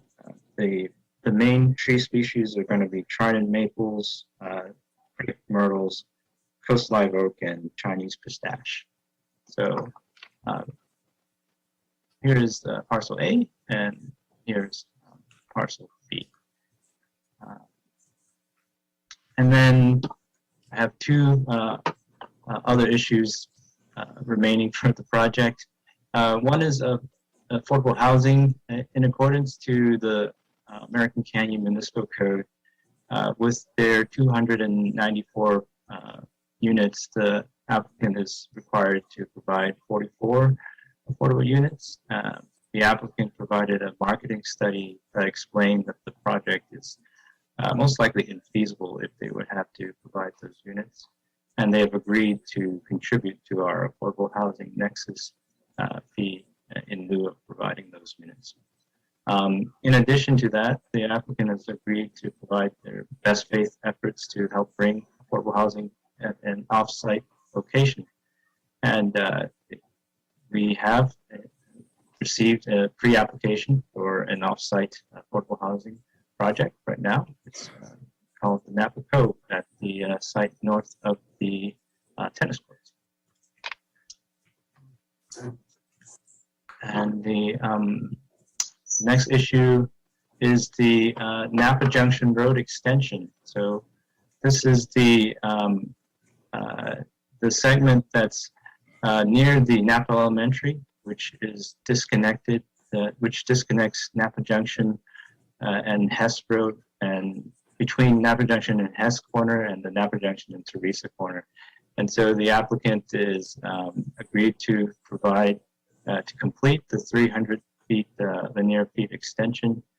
They're working the final details of the fee reimbursement agreement done, and that will be led by the Public Works Department and the city attorney. They're going to bring that at the next scheduled meeting. It's mostly going to be a consent item in the future. And I think that would definitely be the last of the Oak Hill resolutions, I think. So with that, environmental determination, once again, this was approved in the previous meeting, and all the mitigation measures have been agreed upon by the applicant, and they are inputted into the conditions of approval. And staff's recommendation is that to approve the Oak Hill project zone change, approve the Oak Hill project design permit resolutions, and also approve the Oak Hill vesting tentative subdivision map. So that's all I have. Any questions from council this time? Vice Mayor Joseph. Yes, thank you for the report, and it does highlight a lot of the benefits we're getting with the project. A quick question on the grading for the parcel A. We know that there's going to be some great views, and the units along the, what is it, I guess the eastern edge of the hill is going to get great views. Is there a way to grade the site in a manner so that the other residents and the other buildings get those same views, or can we speculate about what the view is going to be from the other buildings? And I know Rick's on the line, so he probably would have that answer better than anyone else. Yeah, I would defer to Mr. Rick Hess for that. Well, Vice Mayor Joseph, if I could maybe comment, I don't know if William, you can pop up the site plan. Sure. There's a lot of space between the buildings. It is going to be, I think, sort of a flattish pad, but Okay. the buildings have a lot of space between them, so that we were to look at, I think the site plan, I think, is going to really speak for itself. We'll take building M, for example. You know, that clearly has views up to the north. Building L, the one just to the left of it, you can probably maybe see between the K. That's kind of maybe a little close there. But certainly building G and C, you know, the C can look towards the north. I mean, there's a lot of room in there for views to happen from pretty much the whole pad. And I'm sure the applicant can say all of that a lot better than me, but I think there'll be a lot of opportunities for folks who live there to see something good. Okay. Thanks. Okay, thanks, William, too. Other questions, council, before we go to public? Getting none? Public hearing is open at this point. Do we have any interested parties in the public? I had, let's see, we had one written comment on this item, which came in late and was distributed to you from Nintron County Executive Officer. That was the only written comment received. And I have no hands raised at this time. Mr. Mayor, I would recommend that you handle each of the items separately as a separate discretionary decision. Yes, thank you. There being no other public comment at this time. Mayor Garcia, we have a hand raised. Okay, David Morrison of Napa County. very good. Go ahead, David, you are muted. Thank you for this opportunity, Mr. Mayor, members of the council. Good evening, welcome. Always. Just wanted to reiterate the comments we've provided. Napa County respectfully requests that the City Council delay its consideration of item number 14 on today's agenda regarding the zone change ordinance and other entitlements for Oak Hill residential project. We believe the proposed action violates the California Environmental Quality Act and contravenes the city's general plan. In addition, as set forth in the California State Transportation Agency Division of Aeronautics, the project contravenes the Napa County Airport Land Use Compatibility Plan, and the city's findings to the contrary we believe to be insufficient and lack sufficient evidence. Tonight's proposed action would expose the city and the project applicant to significant and unnecessary legal risk. Instead of taking action tonight, the county respectfully requests that the city and project applicant meet with the county to discuss the serious concerns expressed by the state and Napa County and reach a resolution that avoids significant harm to the airport and creation of an unwelcome precedent for future projects. The county's opposition to the project is currently proposed as resolute, as previously detailed in the Airport Land Use Commission's letter of August 18 and the September 3rd, 2021 letter from the law firm of Kaplan, Kirsch, and Rockwell. In the interest of finding a mutually acceptable resolution to our differences, Napa County remains willing to discuss alternatives that would provide much needed housing for the community, while at the same time protecting the long-term interests of the only regional airport. The county is ready to meet later this week or next to expedite the discussion. In these complex and uncertain times, we face challenges that increasingly require a coordinated response. There's a clear need for There's a clear need for local government to meet and develop mutually acceptable strategies to reduce all problems, and unilateral decisions that affect neighboring jurisdictions will result in significant cost and delay instead of much needed long-term solutions. Thank you for the opportunity to comment tonight. Thank you. Any other speakers? I have no other hands raised at this time. Okay. I would like to make a quick presentation, if I might. I think we can do that on the other side of public hearing. We can do that now.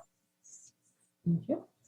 Good evening. My name is Rick Hess, 3423 Broadway, Suite D5, American Canyon.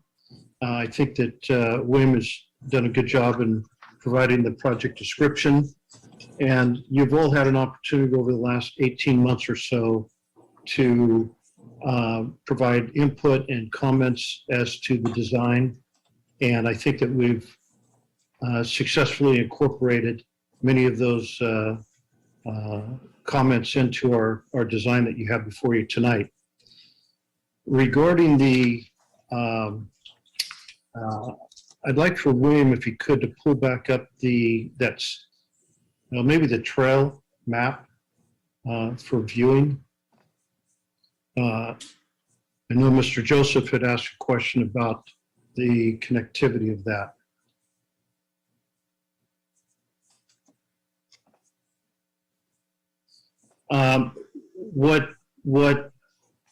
That on that plan right there, there's actually, we look at it as three different trails. The south trail, starting over at the south end where the southwest corner where the star is, that is a viewing area. And as it comes around to the western edge of the property, that the loop trail, right where at between building D and the rec building is the trail also goes past that building and crosses over the drive aisle and passes past building C and loops back into that viewing area. That distance is about a quarter mile.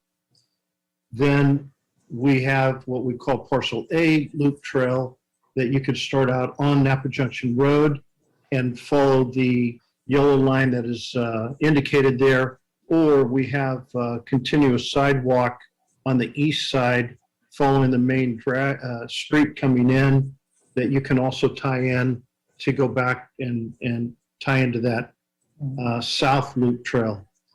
That total distance around there is about a half mile. And then if you look at the building H where the EVA road is, you're able to access that EVA road and it continues down and goes through Parcel B. So for those that are wanting a little more strenuous workout, they can go down the loop trail, go through Parcel B, and then back up the newly installed sidewalk that will be constructed back up to the top of the hill. That's about 3/4 of a mile. So on site on both the Parcel A loop trail or the shorter south loop trail, that is relatively flat and can accommodate virtually any level of activity that somebody wants, whether it be walking or jogging or just simply, walking your dog around there. And then it is, I think William had pointed out, we have 6 different viewing areas that will have benches and seats that people can go out. We have some parking available, but we brought the trail all the way out to Napa Junction Road. So if anybody in the community wanted to just come up for a short visit, they can walk around it to any one of those viewing areas and take in and enjoy those views. And as you know, this was passed by the Open Space Advisory Committee that unanimously approved this. And they were thrilled that we're providing open space amenities to the city that doesn't require any funding from the city for maintenance or installation. Will be required to take care of all of that. There's also been talk about future connectivity, and the property on the north side of Napa Junction Road, when we come in with a development project for that site, we will continue that loop, that trail through that site. And if you go all the way to the north end of our property, that is where the proposed west side connector would abut that property line. And so if the council decided that that's where the west side connector would go, we would have a trail that would go all the way over to there. You could follow that down to Commerce Boulevard, ultimately out to Eucalyptus and the Bay Trail. And we've agreed that we will connect on the south side of our property. We'll take that loop trail and butt it up to the sidewalk so there won't be a segment missing in that trail system when the south property to the south of us develops. The other thing I'd like to bring out is the bicycle storage. It was brought up at the Planning Commission, and we have provided what is required in our city ordinances for outside bicycle storage lockers. And but as I mentioned before, we have 222 garages out of the 296, so 76% of our units have garages. where bicycles, I believe, are more securely and safely stored, whether they be from hangers out of the ceiling or wall mounted. And in addition, 100% of these units have balconies and or patios where bicycles could also be stored. So with that in mind, irregardless of what, I know that the city has contemplated increasing the number of bike storages. We will well exceed with these garages and other areas any future requirements for bike storage. In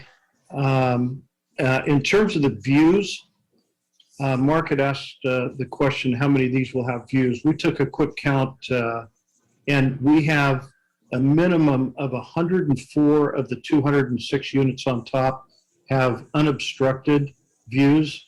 And those views on virtually all of those would accommodate from the master bedroom as well as the kitchen / family rooms.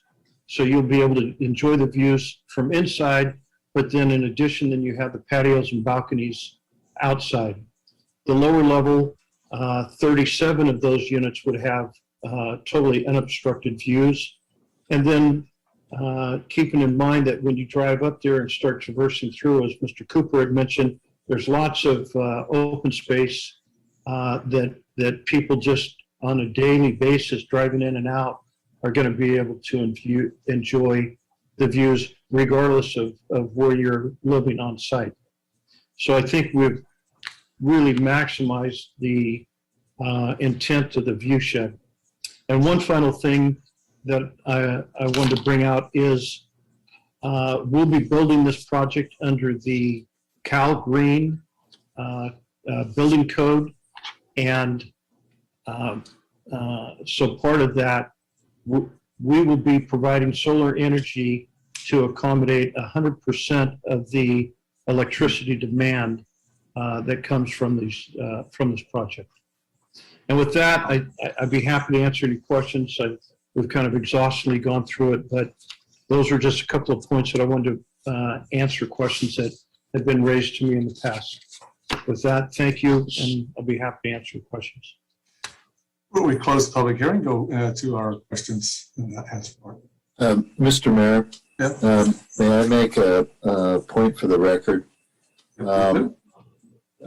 Specifically with respect to the remarks made by Mr. David Morrison, and this would be applicable to items 14.1, 14.2, 14.3, 14.4, 14.5, and 14.6.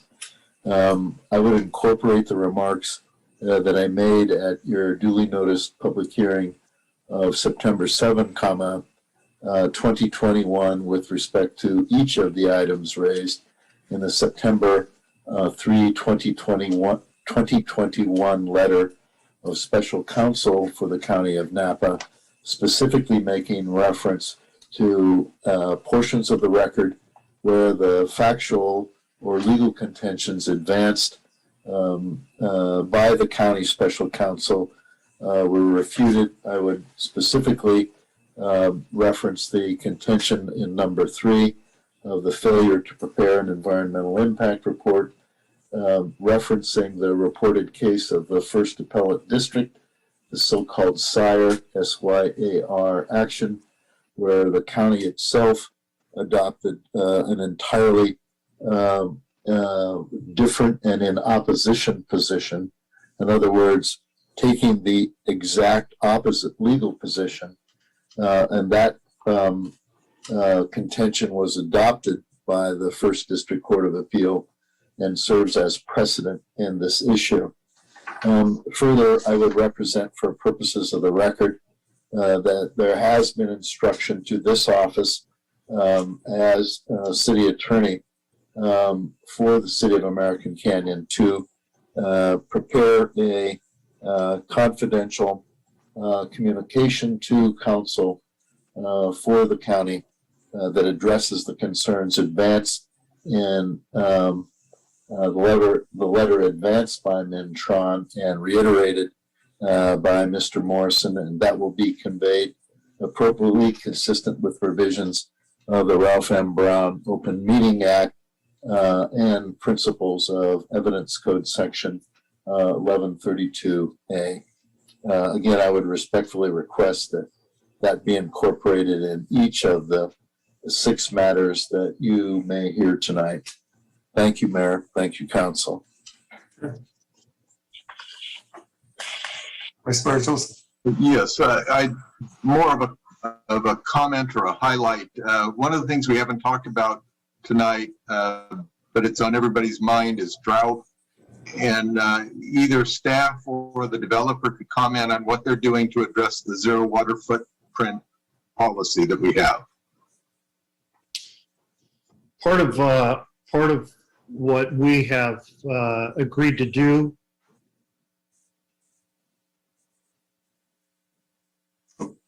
Sorry, but that's your system's frozen.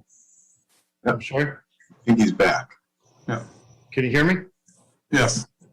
As part of our project, the city has a capital improvement project to extend the reclaimed water line from the end of Lombard Road, extend it south, and then turning north on Hess Drive and extending it up to the ball fields. And it's been determined that with extending that up and so that we could ultimately replace that potable water, that would meet our requirements of the zero water footprint.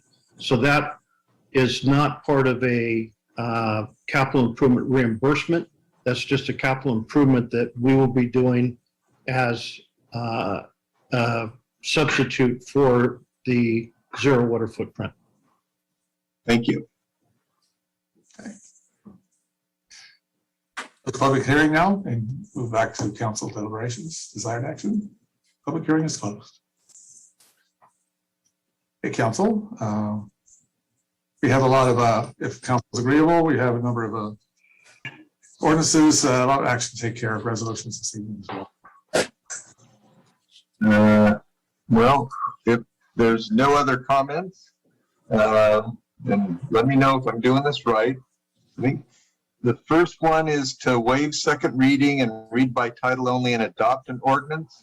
Number 2021 next in order, an ordinance of the City Council of the City of American Canyon, California, approving a change to the zoning map, American Canyon Municipal Code, Chapter 19.03, to designate a vacant 13.6 acre parcel on the east side of Oat Hill, south of Napa Junction Road, Parcel A, from light industrial with specialty commercial overlay, LI:CS,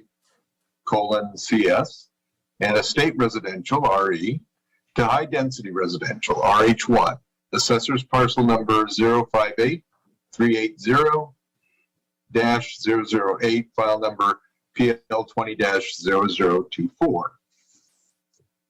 Second. Motion and second. Roll call, please.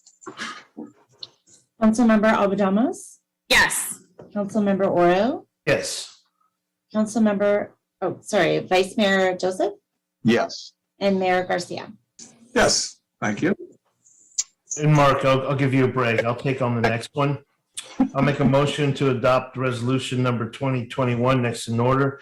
An ordinance of the City Council of the City of American Canyon, California, approving a change to the zoning map, American Canyon Municipal Code, Chapter 19-03 zoning map, to designate a vacant 7.2 acre parcel on the east side of Oat Hill, south of Napa Junction Road, Parcel B, from estate residential RE to medium desert residential RM. Assessors parcel number 058-320-001, file number PL 200026. I'll second. Motion and second. Roll call, please. Councilmember Abadamas? Yes. Councilmember Oro? Yes. Vice Mayor Joseph? Yes. Mayor Garcia? Yes. Okay, then it's my turn. I'll do a resolution number 2021 next in order. A resolution of the City Council of the City of American Canyon, California, approving the Oat Hill Parcel A design permit for 206 multifamily dwelling units, a recreation building with leasing office, 451 parking spaces, and approximately 2.2 acres of landscaping on a vacant 13.6 acre parcel located on the east side of Oat Hill, south of Napa Junction Road, APN 058-380-008, file number PL 20-0022. I'll second. I'll second. Oh, Motion second. Councilmember Abadamos, yes. Councilmember Oro, Yes. Vice Mayor Joseph, Yes. Mayor Garcia. Yes, thank you, council. I think we're moving on to parcel B now, and I'll make a motion to adopt resolution number 2021 next in order. A resolution of the City Council of the City of American Canyon, California, approving the Oat Hill Parcel B design permit consisting of 85 multifamily dwelling units, a recreation building with leasing office, 183 parking spaces, and approximately 1.1 acres of landscaping on a 7.2 acre parcel located on the east side of Oat Hill, south of Napa Junction Road, APN 058-320-001, file number PL 20-0023. I'll second. Motion second, roll call, please. Councilmember Abadamos, Yes. Councilmember Oro, Yes. Vice Mayor Joseph, Yes. Mayor Garcia. Yes, thank you, council. All right. Let's hear, what have we got? Are we on? Will be, All right, Mark, you got to keep up with me. We're going every other one. So I'm going to pick up. looks like number 11 now. Yeah, I'm going to go to make a motion to adopt resolution number 2021, a resolution of the City Council of the City of American Canyon, California, approving the Oat Hill Parcel B design permit consisting of 85 multifamily dwelling units, a recreation building with leasing. Did I just read this one? Yeah, that's the one we just did. Dang it, Mark. So much for keeping up. We're on David. Yeah, right. We're on parcel C or resolution. Tentative map subdivision. We're on D5. Tentative subdivision map. Item number 11. I got it. All right. So it is, I'll make a motion to adopt resolution number 2021, a resolution of the City Council of the City Council of the City of American Canyon, California, approving a tentative subdivision map to permit the future subdivision of Oat Hill Parcel A into 206 condominium multifamily dwelling units on a 13.6 acre parcel located on the east side of Oat Hill, south of Napa Junction Road, APN 058-380-008, file number PL 20-0025. I'll second. No. I beat you, Mark. Okay. Motion second, roll call, please. Okay, Councilmember Abadamos, Yes. Councilmember Oro, Yes. Vice Mayor Joseph, Yes. Mayor Garcia. Yes. Okay. Then the last one I hope is resolution number 2021 next in order. A resolution of the City Council of the City of American Canyon, California, approving a tentative subdivision map to subdivide Oat Hill Parcel B into 85 condominium multifamily dwelling units on a 7.2 acre parcel located on the east side of Oat Hill, south of Napa Junction Road, APN 058-320-001, file number PL 20-0027. I'll second. Motion second, roll call, please. Councilmember Abadamos, Yes. Councilmember Oro, Yes. Vice Mayor Joseph, Yes. Mayor Garcia. Yes, thank you, council. Appreciate all the work that's been put into this. It's a rather lengthy item, we know, but we look forward to successful work here. So very good. Thank you all. Thank you. It's been a long journey for us, but I want to thank you for your consideration and the input all along the way, and look forward to keep moving forward. Thank you. Very good. Thank you. Very good. We'll move on now to our business items. Sorry, we postponed, that one is deferred to October 9th, the second meeting in October. We now have management staff oral reports. Thank you, Mayor and Council. 2 items that I wanted to give you an update, and since Brent's on the screen, I'll let him go first. Also, Erica has an update for us. and Teresa can bring her in a moment. Brent, what do you got? Thank you, Mayor and council members. Just wanted to let you know that our new code enforcement officer started last week, and she's doing great. Jim Cannon, who's retiring, came back this week to spend a few days to give Tiffany Ford an orientation, and she's doing a great job so far. Tiffany already told me that she's already opened cases and had compliance already. So you're gonna really like her. She'll be introduced to the council at your next meeting, along with Laura Welch, who is also our new permit technician. And she was promoted to that position from administration clerk in our department. So we have a lot of new faces. I guess one more new face that will be starting will be a part-time administrative tech clerk coming to the department as well. So got some new faces and a great group. All right, very good.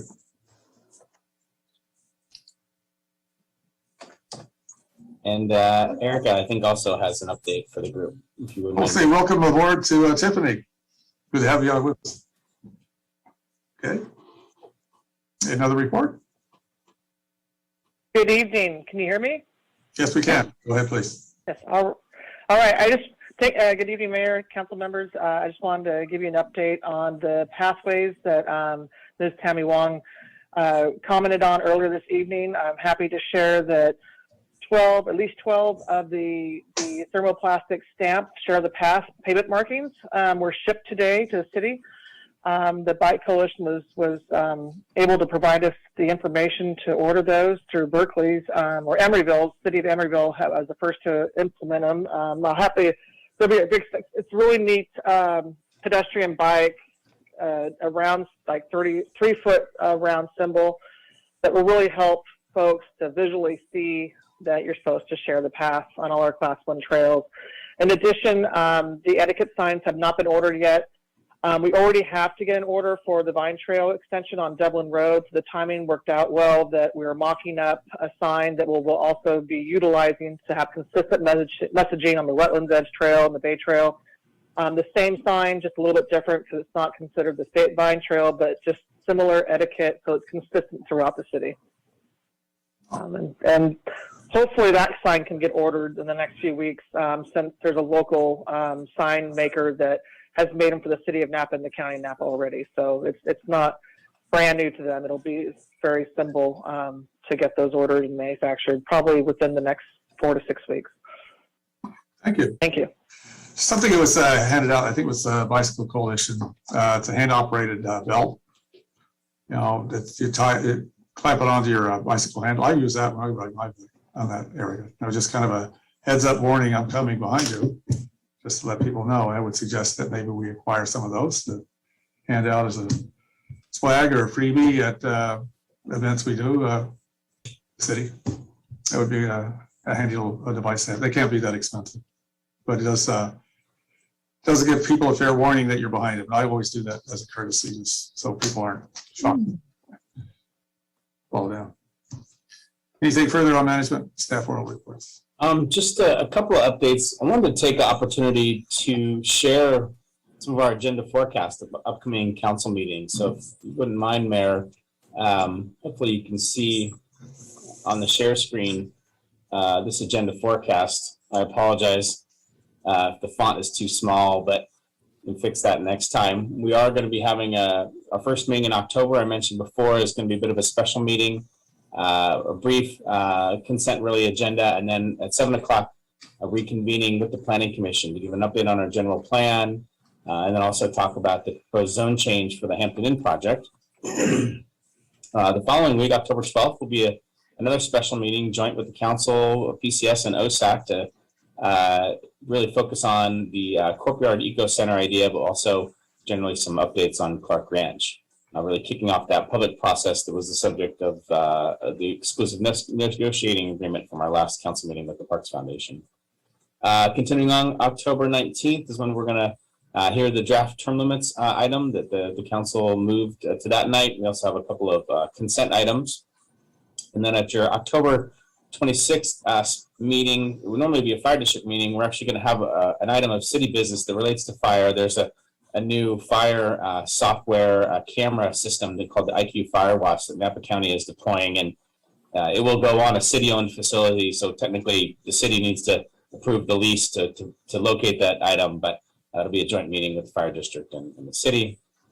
Moving on to November, we are looking at bringing the gas station ordinance back to the city council for its sort of that permanent gas station ordinance we've been talking about from a temporary condition now that the general plan amendment has been approved.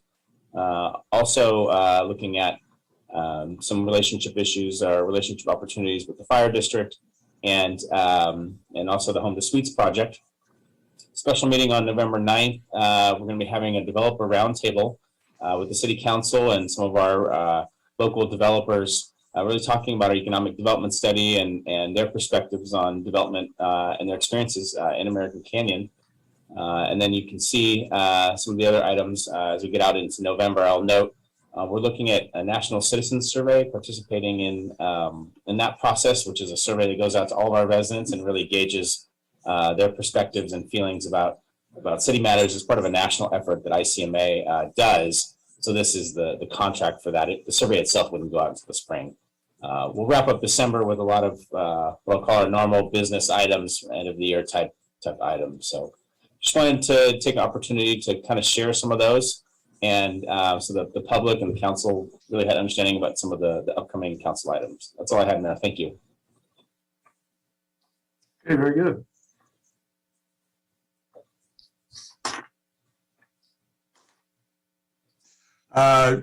Anything, Mr. Holly, on the recycled water use? Most my neighborhood is starting to get more activity with it. I think the big water truck showed up and took care of our repair this week at our house and some of our neighbors. How many users do we have today? Ooh, that's a good question. I know Felix is watching. I don't know if he has that number off the top of his head and he's able sorry to surprise you with that. To respond. Here is Felix. Maybe he knows, or I know we can get the answer if we don't know now. Mystery question.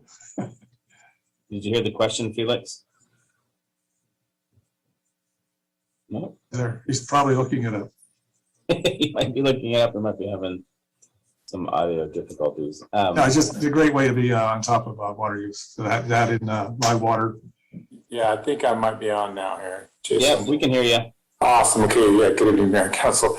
And Jason's right. I don't have the number off here, but I do know it's near 400.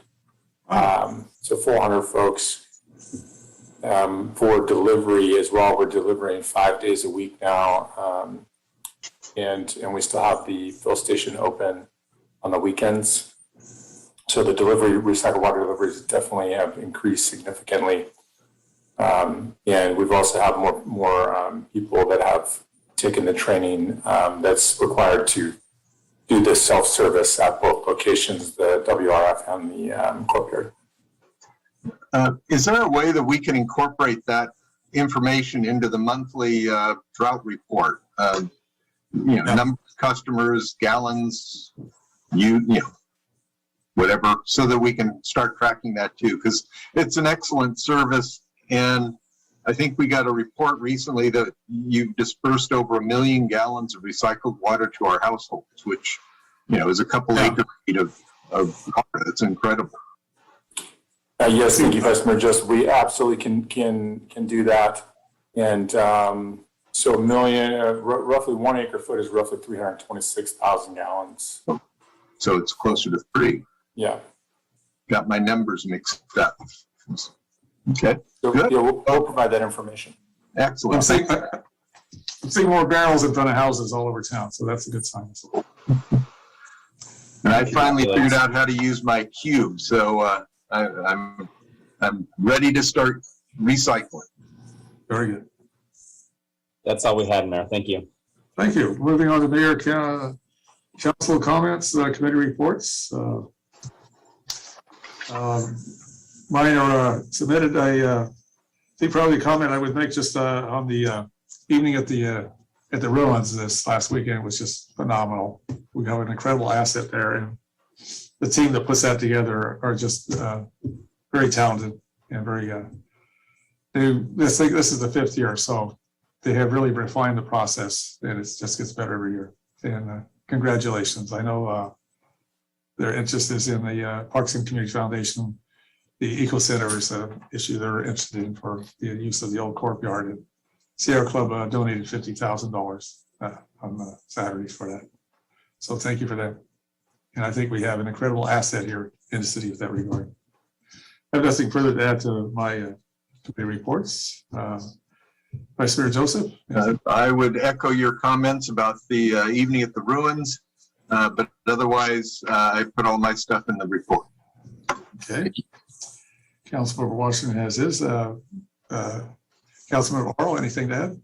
I will have a lengthy report at our next council meeting, but it will be written. So I'll save ourselves some time this evening and provide it then. All right. Councilmember Alvarez, anything to add? Yeah, I wanted to also give a shout out to our fire chief regarding the 9/11 ceremony. And I think, Mr. Mayor, I think you had a pretty big role to play in it in terms of the diversity that we had. I feel like it was the best 9/11 ceremony that we've had since I've been elected. I really love the fact that we showed American Canyon's true diversity at the event. It was amazing. Also, I wanted to echo, I know that everybody already mentioned the recycled water program. A lot of people that I've talked to think that it's a new program, but we've had it for a while. And that just goes to show what an amazing push we've done, or you guys have done, staff has done, to get it out there, especially now during the drought. Like the mayor said, there are barrels everywhere and signs everywhere, and grass is starting to look green again. And it's great. And other than that, I'm looking forward to watching Jason's presentation at the league conference on Friday. And that's it. Well, thank you for your comments on the 20th anniversary and 9/11 commemorative. I was just very happy to help out with Laura Provencher as our staff at the fire district, and she was the one who was charged with putting it together. I mean, she did an incredible job. And you're right, we are a very diverse city, and it's good to take those moments, particularly with something as meaningful as the 9/11 event. So happy to help out. Anything further, council? Well, we'll catch you all at the League of California Cities for Wednesday, Thursday, and Friday. And usually tremendous take-home stuff there in terms of information and the breakout session. So, well, sharing section for Jason Hawley for his presentation. Before we adjourn, though, I did want to bring up some items for future agendas. Oh, for future agendas, sure. Yes, go ahead.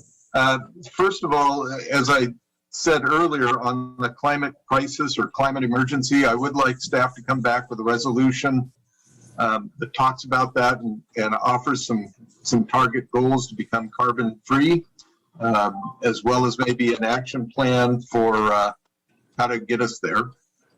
Second, I'd like to ask to organize a workshop on local traffic safety issues all the way. Basically, we've talked a little bit over the months, but an opportunity to sit down and discuss what the options are, how to address.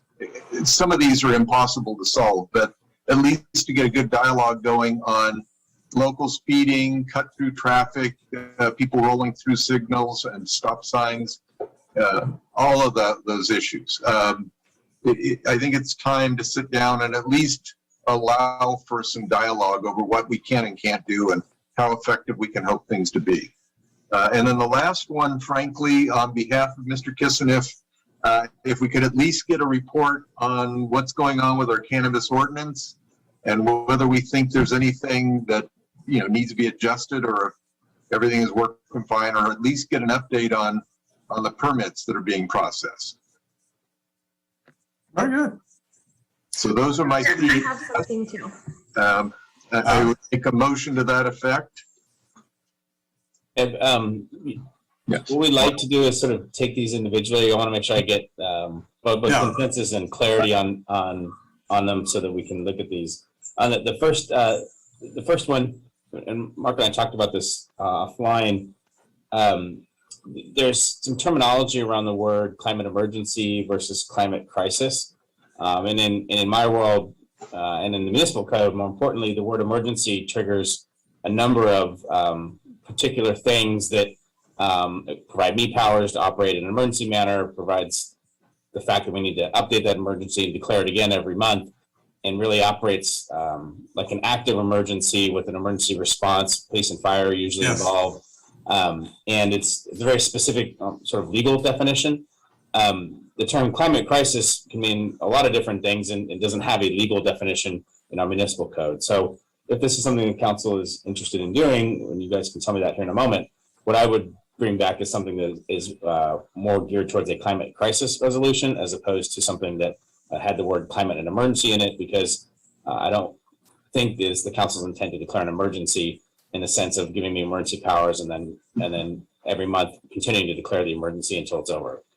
Oh, clearly, I think you're right with that. That's thankfully for me on that subject, I'd like to have something that speaks more to for the public who's viewing to understand it better. You know, practices, what actions are being most effective in terms of addressing this. What paths of other municipalities have followed with that, because that gives us a better understanding all the issues related to that and effective steps going forward as a city governing body or as individuals within the community. So if we agree on what it is Mark's talking about, then I think he did make a motion. Normally we would have a second. Is there a second to that motion? If there's interest amongst the four of you. Second. Okay. Second, okay. Roll call, please. Yes. Councilmember Abadamas? Yes. Councilmember Oro? Yes. Vice Mayor Joseph? Yes. Mayor Garcia? Yes, thank you. Did you have another one? Vice Mayor? Yeah, I heard desire to have a workshop and generally understand what that's about. So the only thing I would say there, we just went through the calendar of what the rest of 2021 looks like.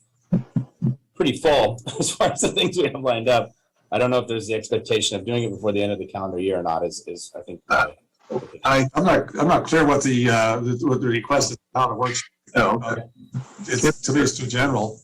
Yeah, well, that's why I figured a workshop would be an appropriate venue to discuss a lot of the issues that we've received over the years from residents. In fact, I got an email follow-up today from someone who had concerns 20 years ago when I was a city manager. So for me, it's just talking about some of those local issues, speeding on local roads, rolling through stop signs, how do we deal with cut-through traffic? How do we deal with the safety issues? What kinds of traffic calming we want to consider, from speed bumps to Berkeley-style flower pots that block off roads.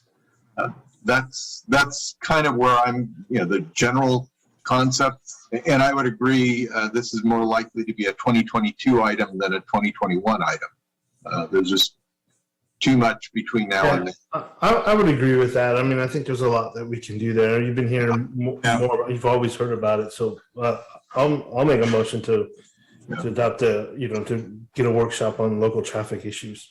Okay, and I'll second. Mark proposed it, so you can second, or I guess either way. Okay, whatever. I'll second it. But again, I would look for something specific as an expected outcome of this discussion. We're trying to achieve. Yeah, hopefully. How to frame that. So, if we're going to have a long conversation, it needs to produce something. This is my view. So I agree. I think there needs to be outcomes for sure. Okay. Roll call, please. Councilmember Abadamas? Yes. Councilmember Oro? Yes. Vice Mayor Joseph? Yes. Mayor Garcia? Yes. And I think you had a third one, Vice Mayor? Just an update on the cannabis ordinance, any pending permits and where they stand. If staff has identified any problems, obviously we'll have some public input. Basically, it's to honor Mr. Kishinev's concerns that we should revisit this. And I'm not saying there's a need for change, but I think there's a valid need for at least giving us an update. What's going on? I agree. Yeah, maybe it addresses that overall question. Sure. Being that we're not taking action and there's not a lot of policy work, this is just status update sort of stuff. Status update, yeah. I think we can find a time probably in November to do that. Yeah, okay. All right. Councilmember Abadamus, did you have something for a future agenda? Did we want to make a motion on We that do, one? yeah, we do need a motion in a Oh, second. we do need a motion? Okay. We do. Is there a motion on that? Cannabis update. Mark made the motion, we need a second. Okay. Roll call, please. I'm sorry, who was the second? Nobody. One seconded, but I'll second. Okay. Thank you. Joseph. Okay. Councilmember Abadamas? Yeah. Councilmember Oro? Yeah. Vice Mayor Joseph? Yes. Mayor Garcia? Yes, thank you. Now, Councilmember Abadamas, did you have a future agenda? Yeah, I was just gonna say, I can probably just talk to Jason about it offline, but it's more of an idea for agenda efficiency. I know we have people who come on to make presentations and stuff, and we're often delayed, or they have to be on until 10:30 just waiting for their item. If we can maybe come up with some sort of mechanism to alert people like 5 minutes before they're on, or like, you know, hey, we're finishing up the agenda item right before yours, it's about time. I've just been hearing grumblings because our last few meetings went kind of long, and I just think it's, you know, it'll be more efficient for everyone. Yeah. But I don't think that needs to be a future agenda item. That's just a recommendation for efficiency. Yeah, let's talk offline. Yeah, I agree. That's an agenda item per se, but let's talk offline, Councilmember Abadamas, and think about that. Okay. Yeah, I agree. It's kind of we're going to interrupt somebody's dinner, or they're postponing it till they're waiting till their item is heard. I think there might be a good way of doing that. And we have all this technology and social media back and forth with what we're currently going to be expecting. So why not take advantage of it? Yeah, good idea, Councilmember Abadamas. Well, people could just watch the whole thing. And there's Also, you know what else I was thinking? Like, you know, the Board of Supervisors on their agendas, it'll say like next to the item approximately how long, and same with our LAFCO meetings, it'll say approximately how much time will be spent on each item. I would And so that love makes to it be able to guess easier. that. I know, and that makes it easier to gauge, but like the way our meetings go, like we started half an hour late today because our closed session went long, and nobody knew. We're just kind of sitting there probably staring at a blank screen so they don't miss their items. Well, And I don't think that's very, I think one of the meetings, and I can't recall which one I go to, and if it has on the screen, probably takes a good, but there's a countdown timer, you know, just click, click, click, click. So maybe that keeps us attentive. But yeah, no, I don't want to impede the conversation. I do know that we do need to be mindful of being able to get the business done also. Anything further? No, ma'am. Okay. We're off to the League of California Cities mañana, so we'll see you there. All right. Take care, everybody. We've completed our business for the evening. Thank you all. Thank you. Bye. Um,